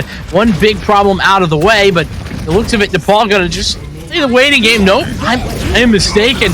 Zap going in deep. Noob able to take one out, and it's a double kill from the self-destruct. Joey going down. That's a huge amount of healing that's no longer available. The Deadeye from Spawn, this time not working as the time ticks. Just 11 seconds remaining, but that's time on the clock for DePaul. Oh my goodness, that was absolutely massive. The rally came out. Pulse Bomb was good. Tangerine finally getting a multi-kill with the self-destruct. All things led to that. When you was mentioning that the Slurpee had used her rally before that last fight, Volak actually punched Brigitte in the face and got the knockback and took him completely out of it. So really denied a lot of the other members of St. John's from getting that extra rally armor up. So they did a lot. Wow. They got a lot done. That Bob really saved them. Fiscal has been showing out on this Ash, my friend. I have really, really liked the placements of the Bobs from Fiscal as well. They've been intelligent. And what is that? 2 or 3 fights that they saved pretty much alone. I mean, there's definitely other things happening there, but definitely got to give credit where it's due. Oh yeah. I mean, the Fiscal has really, really shown up big with that Ash. Now they're bringing out the Cowboy once again. So double bubble look. Ooh. Okay. Ooh. I so actually we're going. Really like the double bubble on attack here. I think defensively it can be exploited pretty easily by counter swapping, but it can be really powerful when you just pull it out on the attack. Oh boy. And they're going to be running into Volak's turret, so Liam is probably going to have to change if I'm thinking about what's coming up. Look at that. Behind them. Nice. Oh, got work already. 20% towards the Molten Core already. Yeah, and look, Noob already just setting their eyes on Joey to try and deny. Really, really good damage being done. Unfortunately, it's Liam, who has a healer, and Slurpee, and making that fight a little bit more difficult. DePaul already losing one player. They're just going to have to fall back a little bit. And the key here is not lose anybody else. Bubble saving the life of Volak. I mean, this is great holding right now. We'll just see what they can get done.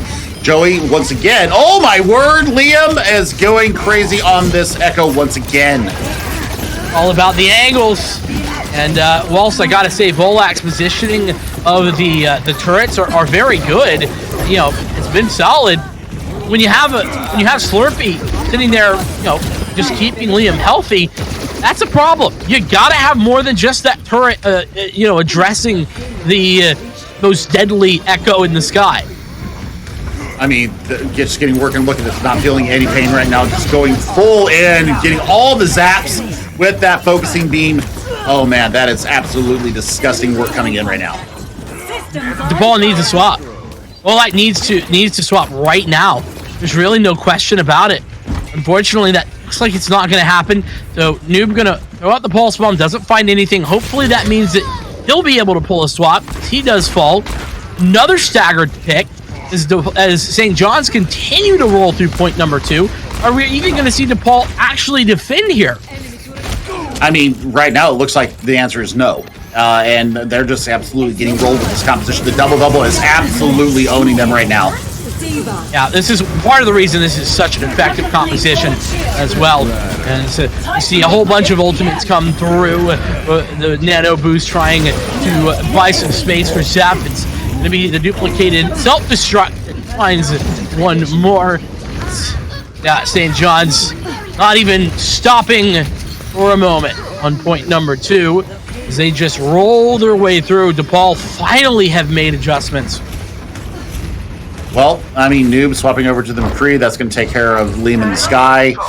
We've got Rally. We've got Self-Destruct get ready to come up. But that is just beautiful stickies and the focusing once again. Not only that, but Wallman has that Graviton Surge. And that could be definitely teamed up with both Joey and Fiscal, applying some pressure. Seeing a swap here by Zep, going towards that Orisa. No, that's the right decision, but we'll see how it works. Self-destruct over the top. Man saved himself that personal bubble. Zep's still trying to apply pressure on the front line, but unsuccessfully as Mr. Koalaman dispatched with Volak. Once again, it's pretty much desperation at this point. Just looking at insanity ensuing DePaul. Oh, Joe. I love it. He's good. I love it. Oh, it doesn't quite work out. Obscura swapped over to the Zenyatta, and extra damage was enough. Yeah, good work coming out there. Good swaps coming through Volak. Yep. Here comes a good change. So you've got something to deal with the Echo. Now you've also got something to deal with a little bit of more splash damage coming in through with Volak onto the Junkrat. You're going to have to watch out for the bubbles, though. You're going to get that Zarya supercharged very quickly. Yeah, I mean, I think they have to accept that fact as a reality and really just target the Zarya with this more ground-based attack. There goes the bubble and also the jump of targeting that Zarya. Trying to do just that, DePaul, but so successfully. 3 minutes and 41 seconds on the clock, and with a double kill from Fiscal and Liam following up, indeed having the Sigma duplicated as well. There's no way to touch, surely. Just a moment by the Zenyatta, but St. John's have posted it. Phenomenal time. They posted up hard there, and they've just got diffed there in the composition from the onset, and really the inability to switch or the unwillingness to switch coming from DePaul there really bit them in the keister. So they're gonna have to be very aware of coming out. They're gonna have a minute. They need to push it as far as they can, and then they're gonna have to be on defense, and they're gonna be on defense for 4 minutes and 15 seconds, Vincent. So they've got to push this as far as they can. Now, this is Overwatch, and anything can happen. We've seen it time and time again. Teams with a minute can end up running the entire gamut of Gibraltar and getting 6 points on the board. If that happens, St. John's have got to be, looking at, how are they changing? How are they swapping? Whew, this could be very dangerous, and they're not going to have a shield once again. They're just going to go with the Wrecking Ball. This could be feasting time for St. John's. Interested to see if Mr. Qualman goes back to the Zarya. Looks like the answer is yes. So I mentioned that I think this composition is while strong on the defense, can be exploited by counter picks. I'm interested to see if DePaul try to do anything of that sort. Right now, with the ball, Zeph really has to be the key disruption figure for this composition. Well, we'll see what they do once they get everybody transported. Yeah, you're going to bring out that again. I think that the Doomfist here does work, especially pulling out resources. Yeah, lots of resources utilized there early on, and another good biotic grenade from Obscura. Unfortunately, there's no follow-up. But actually, the sleep, Joey is taking a nap, and the pile driver finds Fiscal. This is a really strong opening for DePaul. Oh, man, I would have pushed that advantage on the monkey there. Yeah, there we go. The res does come through, so that's off the board for now. And now Volak gets punished. He gets a little bit over-aggressive, kind of walks right into the waiting arms of a newly alive Fiscal and co. Wow, what a shot on Doom. That is a little bit ridiculous. Sits the head on the Tracer. Well, what's really ridiculous here is that they're going to have to touch, and they're going to have to withstand all this pressure coming in. Yeah, they've got to get on the point, and there goes Zeph. That is it. That is going to be push denied. Technically have the tank on the point, and double kill there from Volak. Both the healers are down. Okay, there's only one healer on the board. That's Mischievous, and I don't know if it's going to be enough. Liam duplicated into Zank, but no longer is there. Joe wreaking havoc. The double kill. All about the respawn game at this point. And to be fair, St. John. No, it missed. Did it miss? Is it applying pressure on the card? Overtime taking away? Yes, it is. Not gonna happen. Another Bob. Another save. This goal might be the underrated one here today. The Ash play has been absolutely stellar. Liam has been really showing the way as far as the DPS, but Fiscal cannot be discounted. You've got to keep them thrown into this conversation. 4 minutes, 15 seconds to get 74.16 meters. And they will take us to a map 5. It will be control. And boy, I mean, DePaul have got to come out. And they can't be running, the Torbjorn here. That's not going to work. Oh, my word. So, yeah, they're bringing out shields for this time. They're bringing out double shield. And they're bringing out the immortality and the res. So, work's going to get done here. That this really smacked with that inspiration from DePaul. I mean, not that it can't work. I mean, don't get me wrong. It definitely can. But... especially setting up down here. What are your thoughts? No, you need to be up close. Give yourself time to come back from spawn. Agreed. Or, I mean, even just, I could argue be far, use the distance at an advantage and apply that pressure from a distance with the damage that Bastion allows, but let's get this satellite to the launch pad. Yeah, this feels as if Paul have really made a miscalculation. I mean, the good thing is that they've got the Bastion, right? So the Bastion's going to take care of a very aggressive monkey in Jolt and Joe. Oh my goodness, that's a huge anti-nade. You're lucky that there wasn't enough follow-up there to you really take advantage of that. What a great sleep. So, staying alive for now are DePaul. Noob does have a good position to kind of like apply pressure with the Reaper, break shields, and get in the face of the rest of the team before returning back. Another good sleep. Nearly takes out that Reinhardt.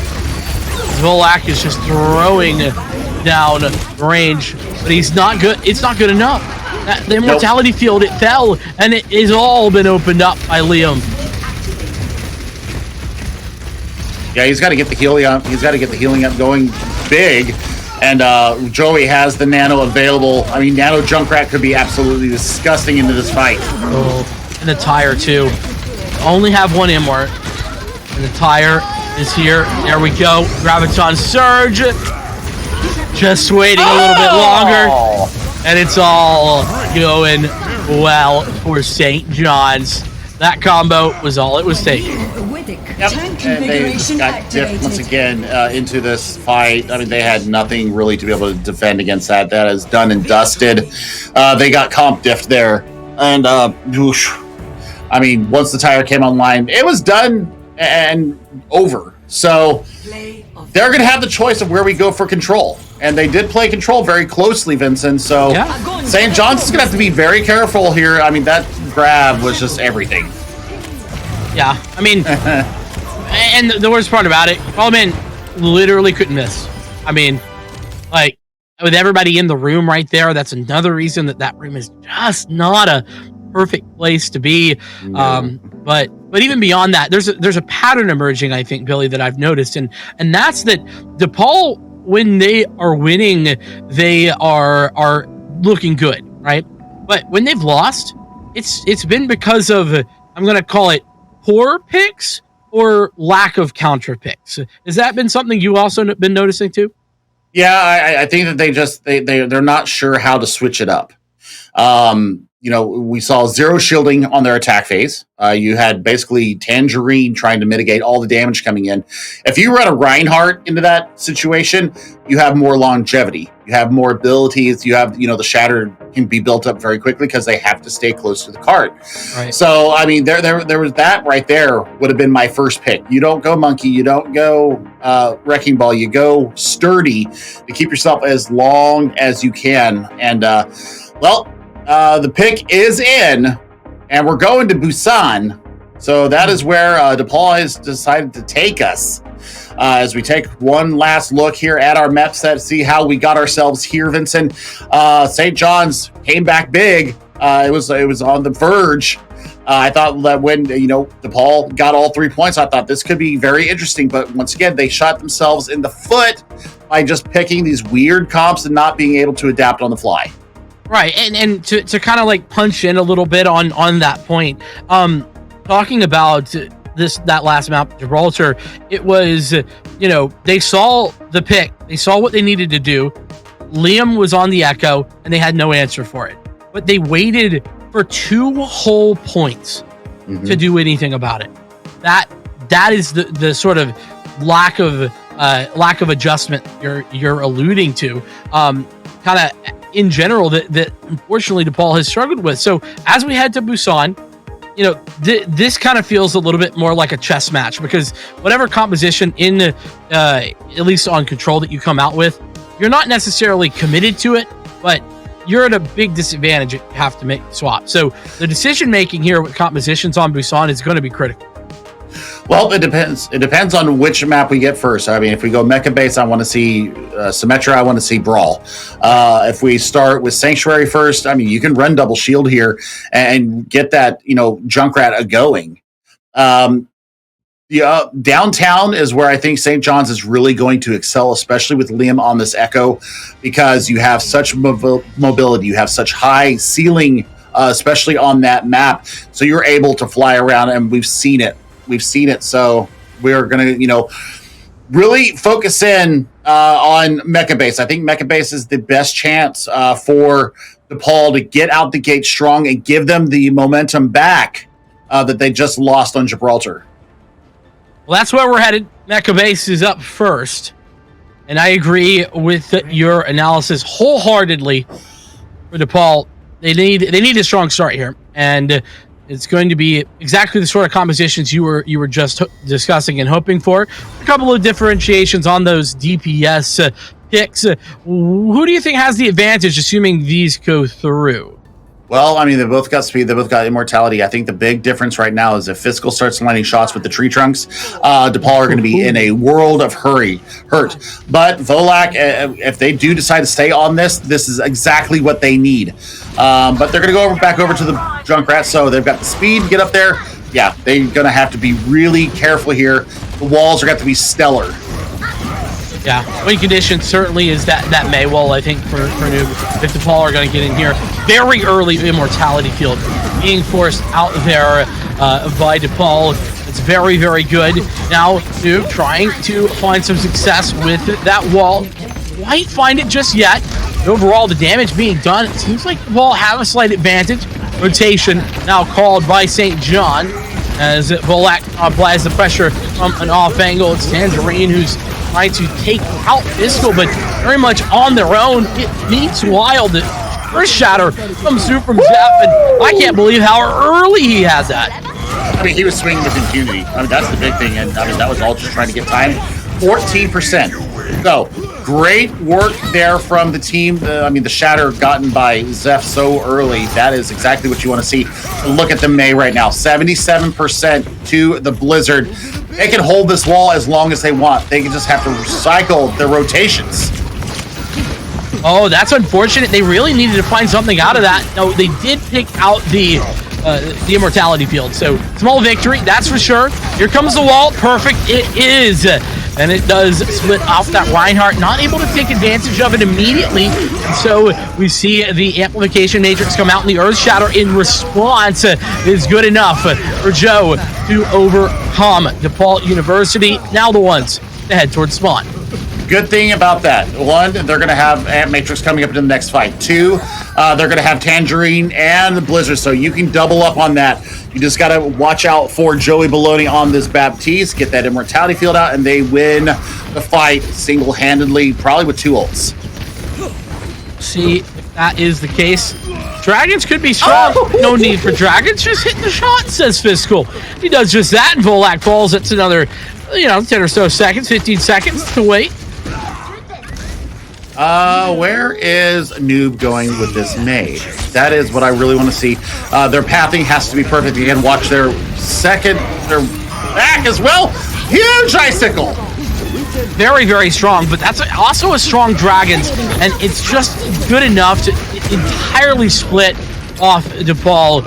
They have just a few players on one side, a couple on the other, and here comes Noob with the Blizzard. They have to make the move, and it's very good. Noob does fall, but 2 for 1. That's a great deal, if you ask me. Breaking off the Volak. Higher is Fiscal, who's continued to impress. Yeah, Fiscal's really getting the work done. This is going to be a flip of the point here. They've got to take care of everything. Soundberry inverted by Slurpee. Yeah, that's a heavy investment. They're hoping to just hang on to this thing and get all the way up to what looks like last fight territory. They might just do that. 2 players still on the point for St. John's University. They're quickly going to be taken out. Now, finally, the flip comes over, but it's near 90% for St. John's. Oh, man, they've got 3 ultimates ready to go. So that's going to be the real kicker there is, are they going to be able to capitalize? Are they going to be able to hold? They've got to watch the rotation. They got to have somebody on the other door to be able to watch and see where they're coming through.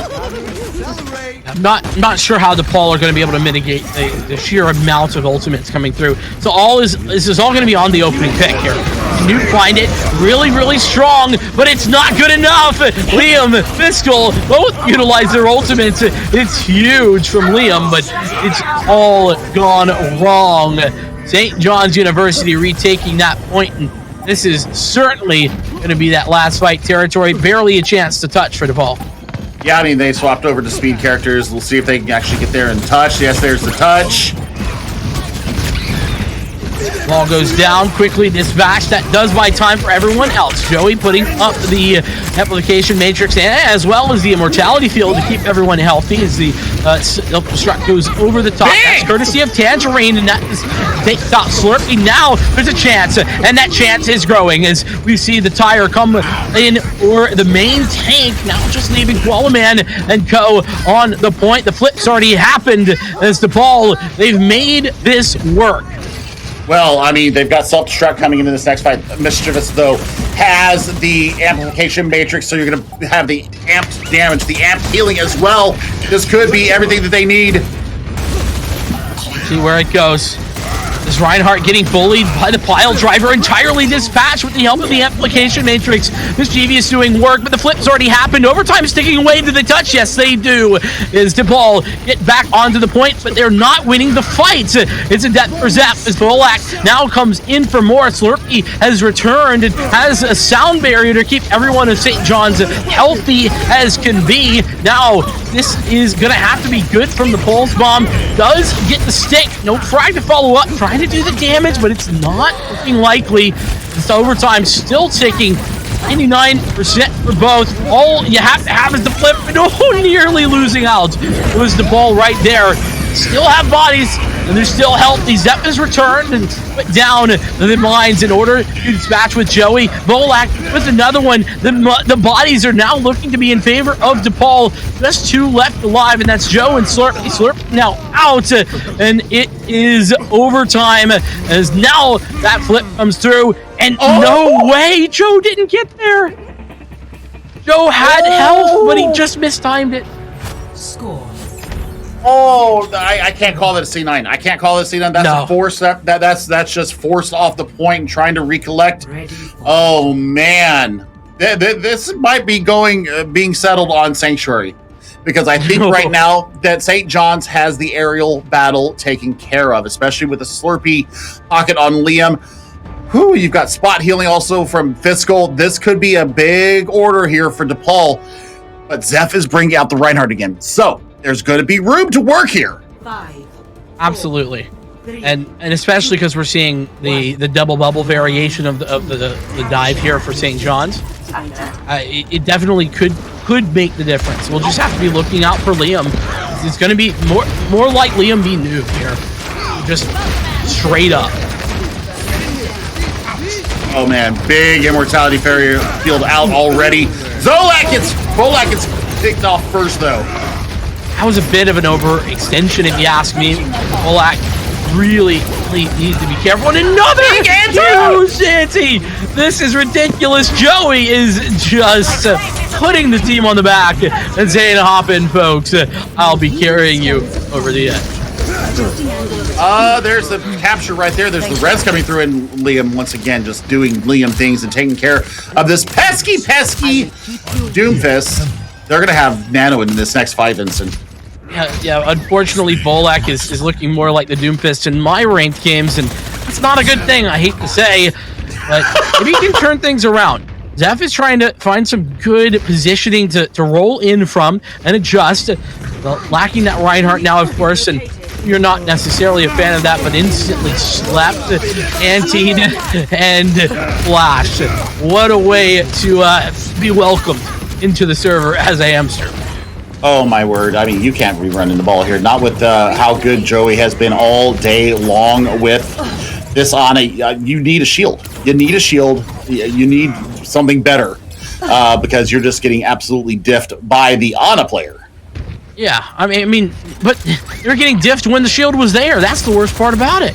Dude, that's a good pick. It's definitely somewhere to start, but unfortunately, Piledriver couldn't deny the resurrection. He does create some space. Unfortunately, creates some space the other direction too.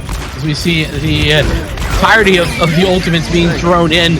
The looks of it from St. John's. Tangerine trying to put down a self-destruct of their own. Does actually find Mr. Crawlerman, but I don't think this math is adding up just yet. As I say that though, noob? Okay, no, slept up. Yeah, this is not good for DePaul. This is not good at all. Like I said, this is going to be dominance here for St. John's. I mean, this is not the right pick. There you go. Sleep down well. Obscura bringing out the Zenyatta. We might see the Discord Orb turn this around. I mean, we've seen it happen before, and you and I both know it can happen again. Personal Bubble being utilized already. The May is now out and really applying that pressure, trying to buy some space. Obscure is very, very, very good with sniping with those orbs and has helped out to take out Liam. So, chance for DePaul.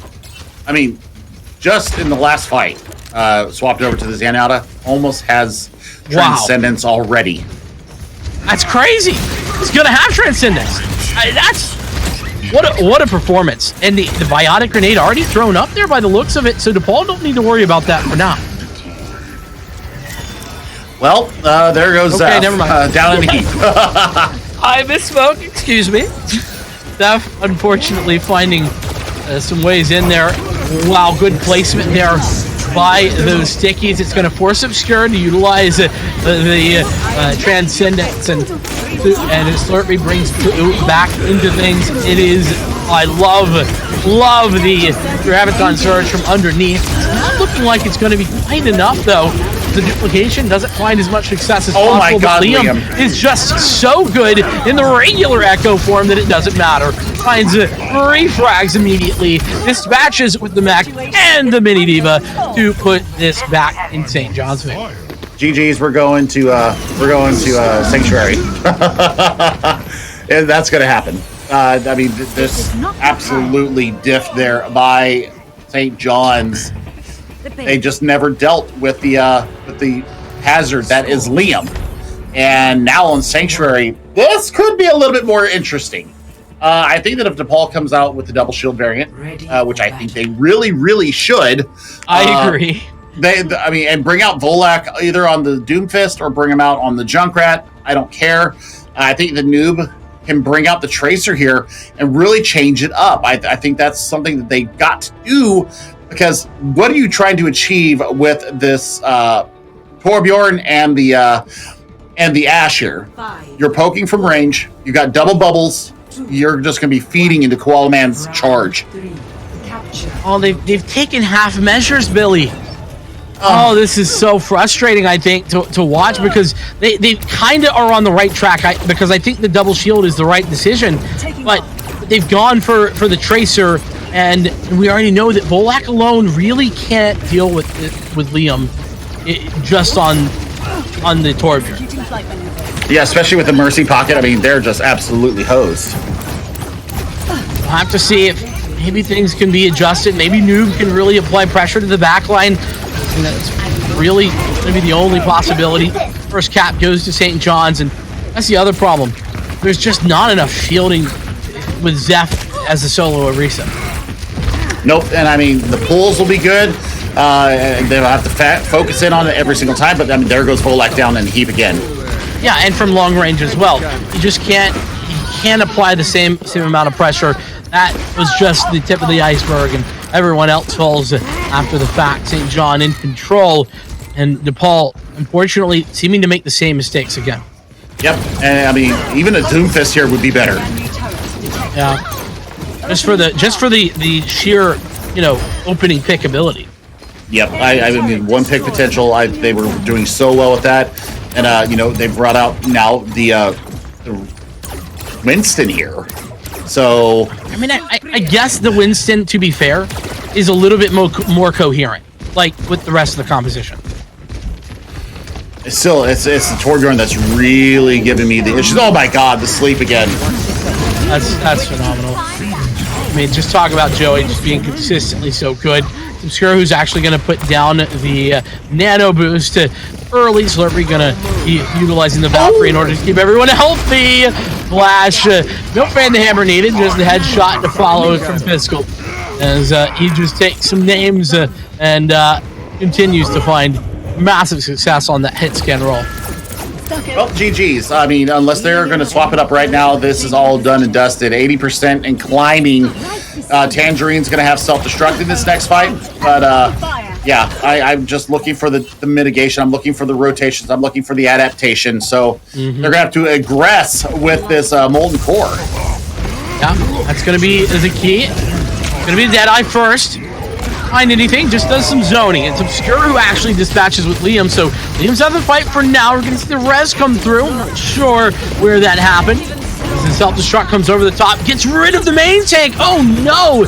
Granted, they do get the cap on the point for now, and they're applying some very much forward pressure. Biotic Grenade pushes Tangerine back, and it's gonna be the damage from Joey to deny Noob. So yes, a cap, but DePaul don't have very much to work with.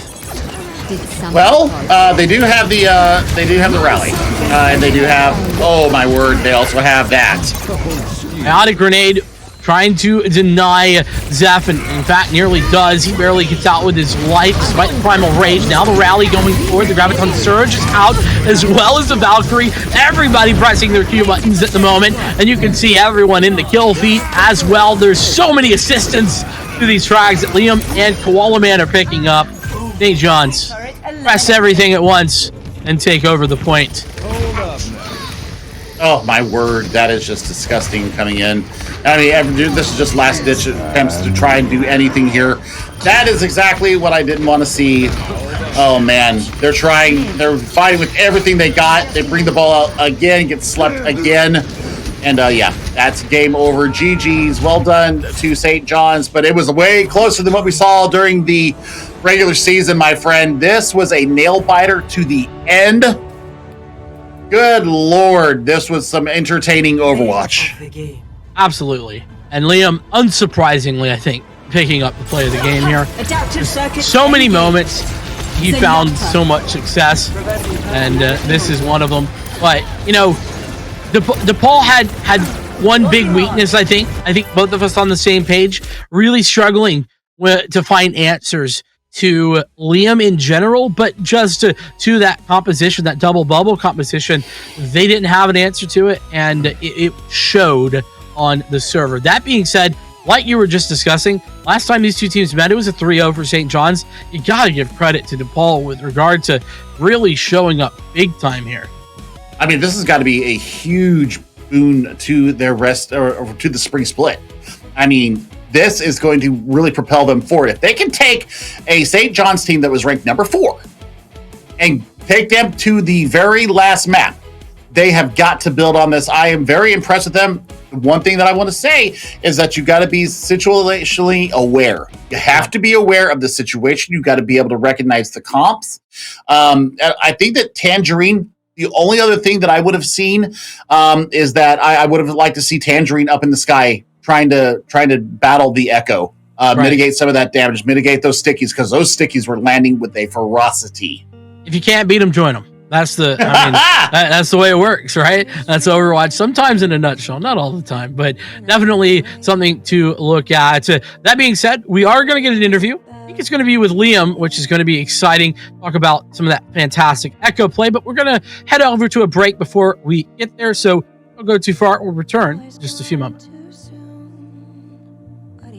Here, we do what others don't. Dream what others won't. Driven to leap forward, determined to always give back. Here, we work where giants have played, where the connection of work and ethic is made. A diverse community possessed with a passion to know and grow and go and show the world we are prepared to change it. Here, we ask what must be done, for in doing we learn and earn success. And you can get there from here. DePaul University. Here, we do. Define yourself. Will you impact the future? Will you lead the pack? Will you engage the world? Will you find the cure? Will you be the hope? So, will you? Come see how St. John students are changing the world every day. Visit us today.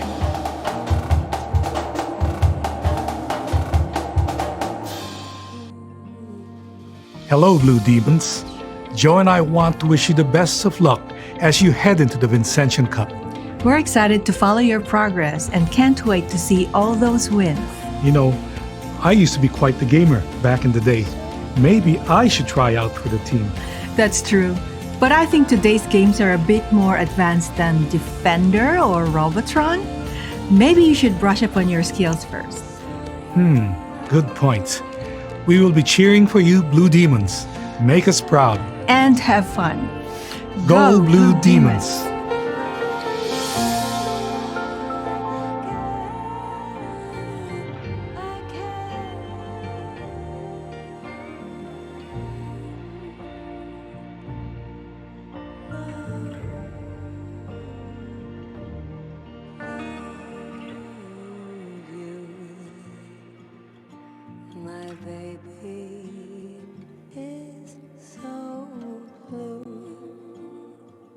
Here, we do what others don't. Dream what others won't. Driven to leap forward, determined to always give back.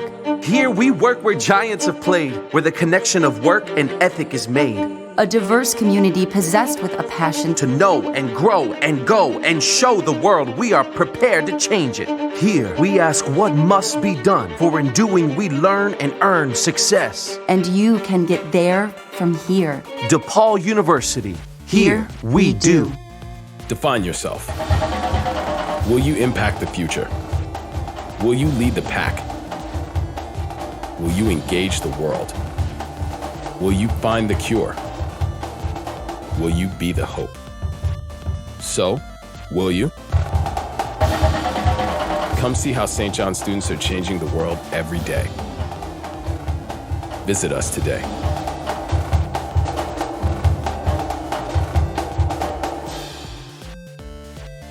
Hello, Blue Demons. Joe and I want to wish you the best of luck as you head into the Vincentian Cup. We're excited to follow your progress and can't wait to see all those wins. You know, I used to be quite the gamer back in the day. Maybe I should try out for the team. That's true. But I think today's games are a bit more advanced than Defender or Robotron. Maybe you should brush up on your skills first. Good point. We will be cheering for you, Blue Demons. Make us proud. And have fun. Go Blue Demons!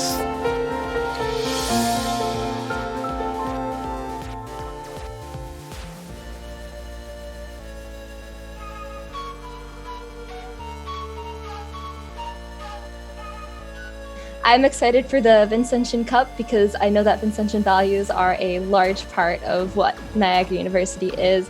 So it's really awesome to have an entire esports event with schools of similar values. That we really get to showcase the kind of like hard work that a lot of our players have been putting into, honing their passion for all of the games that they play, and creating it into like a really tangible, like a real skill that they're able to show off. Excited to participate in the Vincentian Cup and be able to do what we all enjoy, which is play video games, but we are also doing that with other schools who share the same values and mission as us, which means we're all playing, but we're playing for the same purpose, which is to raise funds and to continue to support and maintain our Vincentian mission and values. I'm really excited for the Vincentian Cup in terms of its competitive nature. At DePaul Rocket League, we have a bunch of new players that are fired up, ready to go, and this will give them the first opportunity possible to represent DePaul and get some W's for us. Competing in this cup is a great time for us to network with the 2 other Vincentian schools in DePaul and St. John's. It's also the first time our League of Legends team gets to play this year. Let's go Niagara! Let's go Niagara. See you in December. I'm really excited to see how this all plays out in December, so let's go Team DePaul. Let's go DePaul. Let's go St. John's University. See you in December.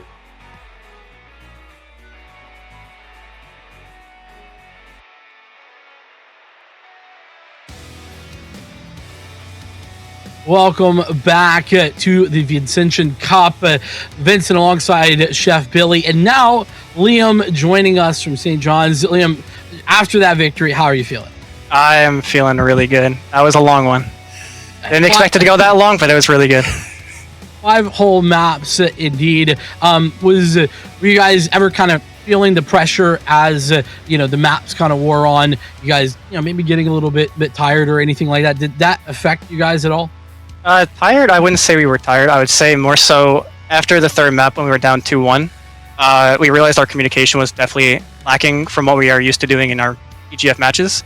So we wanted to sit down, take a break, breathe, make sure our communication is good for the next map, and just go from there. And I think it definitely worked out. Well, awesome. And you were talking about, when did you guys realize that the communication just wasn't there? Your echo, we were talking in the break, your echo play is disgusting. I need to take I need to take some lessons from you because I play a lot of echo. But you guys went down 2-1. You guys were facing match point, and Paul got it in with 11 seconds on Gibraltar. What did you guys change up other than the communication? Because you guys went to this double bubble. They didn't have an answer for it.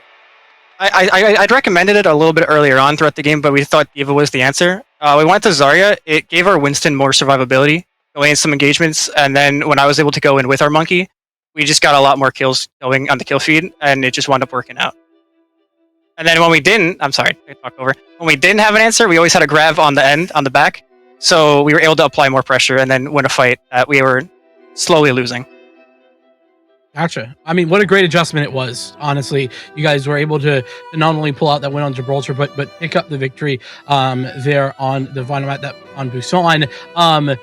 As you guys are looking, obviously, to go into the spring split, what is the goals for the St. John team as you move forward? Obviously, you guys had a fantastic start. In the fall, 7-1 was the record. Where do you think the upper echelon is for this team as you move into the spring? I think right off the bat we play William and Mary, and I think for us that is definitely a rival and a good opponent for us. I think if our team can win against there, I think we win out. I think we can finish 15-1 as a record. I think it's definitely within the realm of possibility. Our team does lose a few players this split, so it's a little bit harder for us. Going forward, I will be on support still. I'm not going to be playing DPS. That was just a one-day kind of situation. you never know. If we have some good games going for a map 3 to 3-0, you might see it a couple times, but it's going to be a game-by-game kind of scenario. Right. Gotcha. So, this is looking very good for you guys. I want to kind of tilt your head just a little bit in another way. DePaul showed up big, and I know you were talking about you were having some different players in, but DePaul, you guys 3-0'd them in the regular or in the fall split. Yes. So they came out and took you to it, and took you to map 5. So how much have they improved since the last time you saw them? Oh, I think they've definitely improved. I think that their communication seemed a lot better. They were diving the right targets in our back line, and they were making some good plays. Again, we had to flex queue a few people today.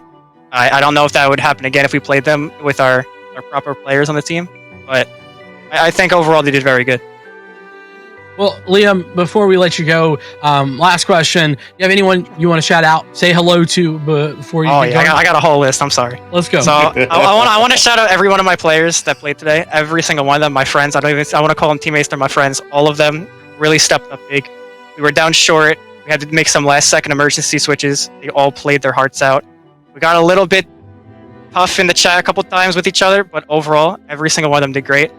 I want to shout out my manager, because she always sets up everything for us. She does a fantastic job. I want to give a shout out to a lot of the EGF players that were in the chat from different schools that we get to talk to every day. We're all pretty close now. all of them got to show up and watch. All of them deserve some hype. And yeah, that's really it. Awesome. I love that. Liam, thanks so much for taking the time to hop on for the interview. Thanks for having me. Love to talk to you, and we'll be on the lookout for more from St. John's as the entirety of the spring split continues. Sounds good. And with that, unfortunately, Billy, it's just about time to say goodbye. We're just nearly done. Any final thoughts from you before we get going, though? I mean, the Vincentian Cup is just a fantastic event. We get to showcase the colleges and universities that are part of this. And, you know, like I said, I was raised Catholic, so this is bloody awesome to me.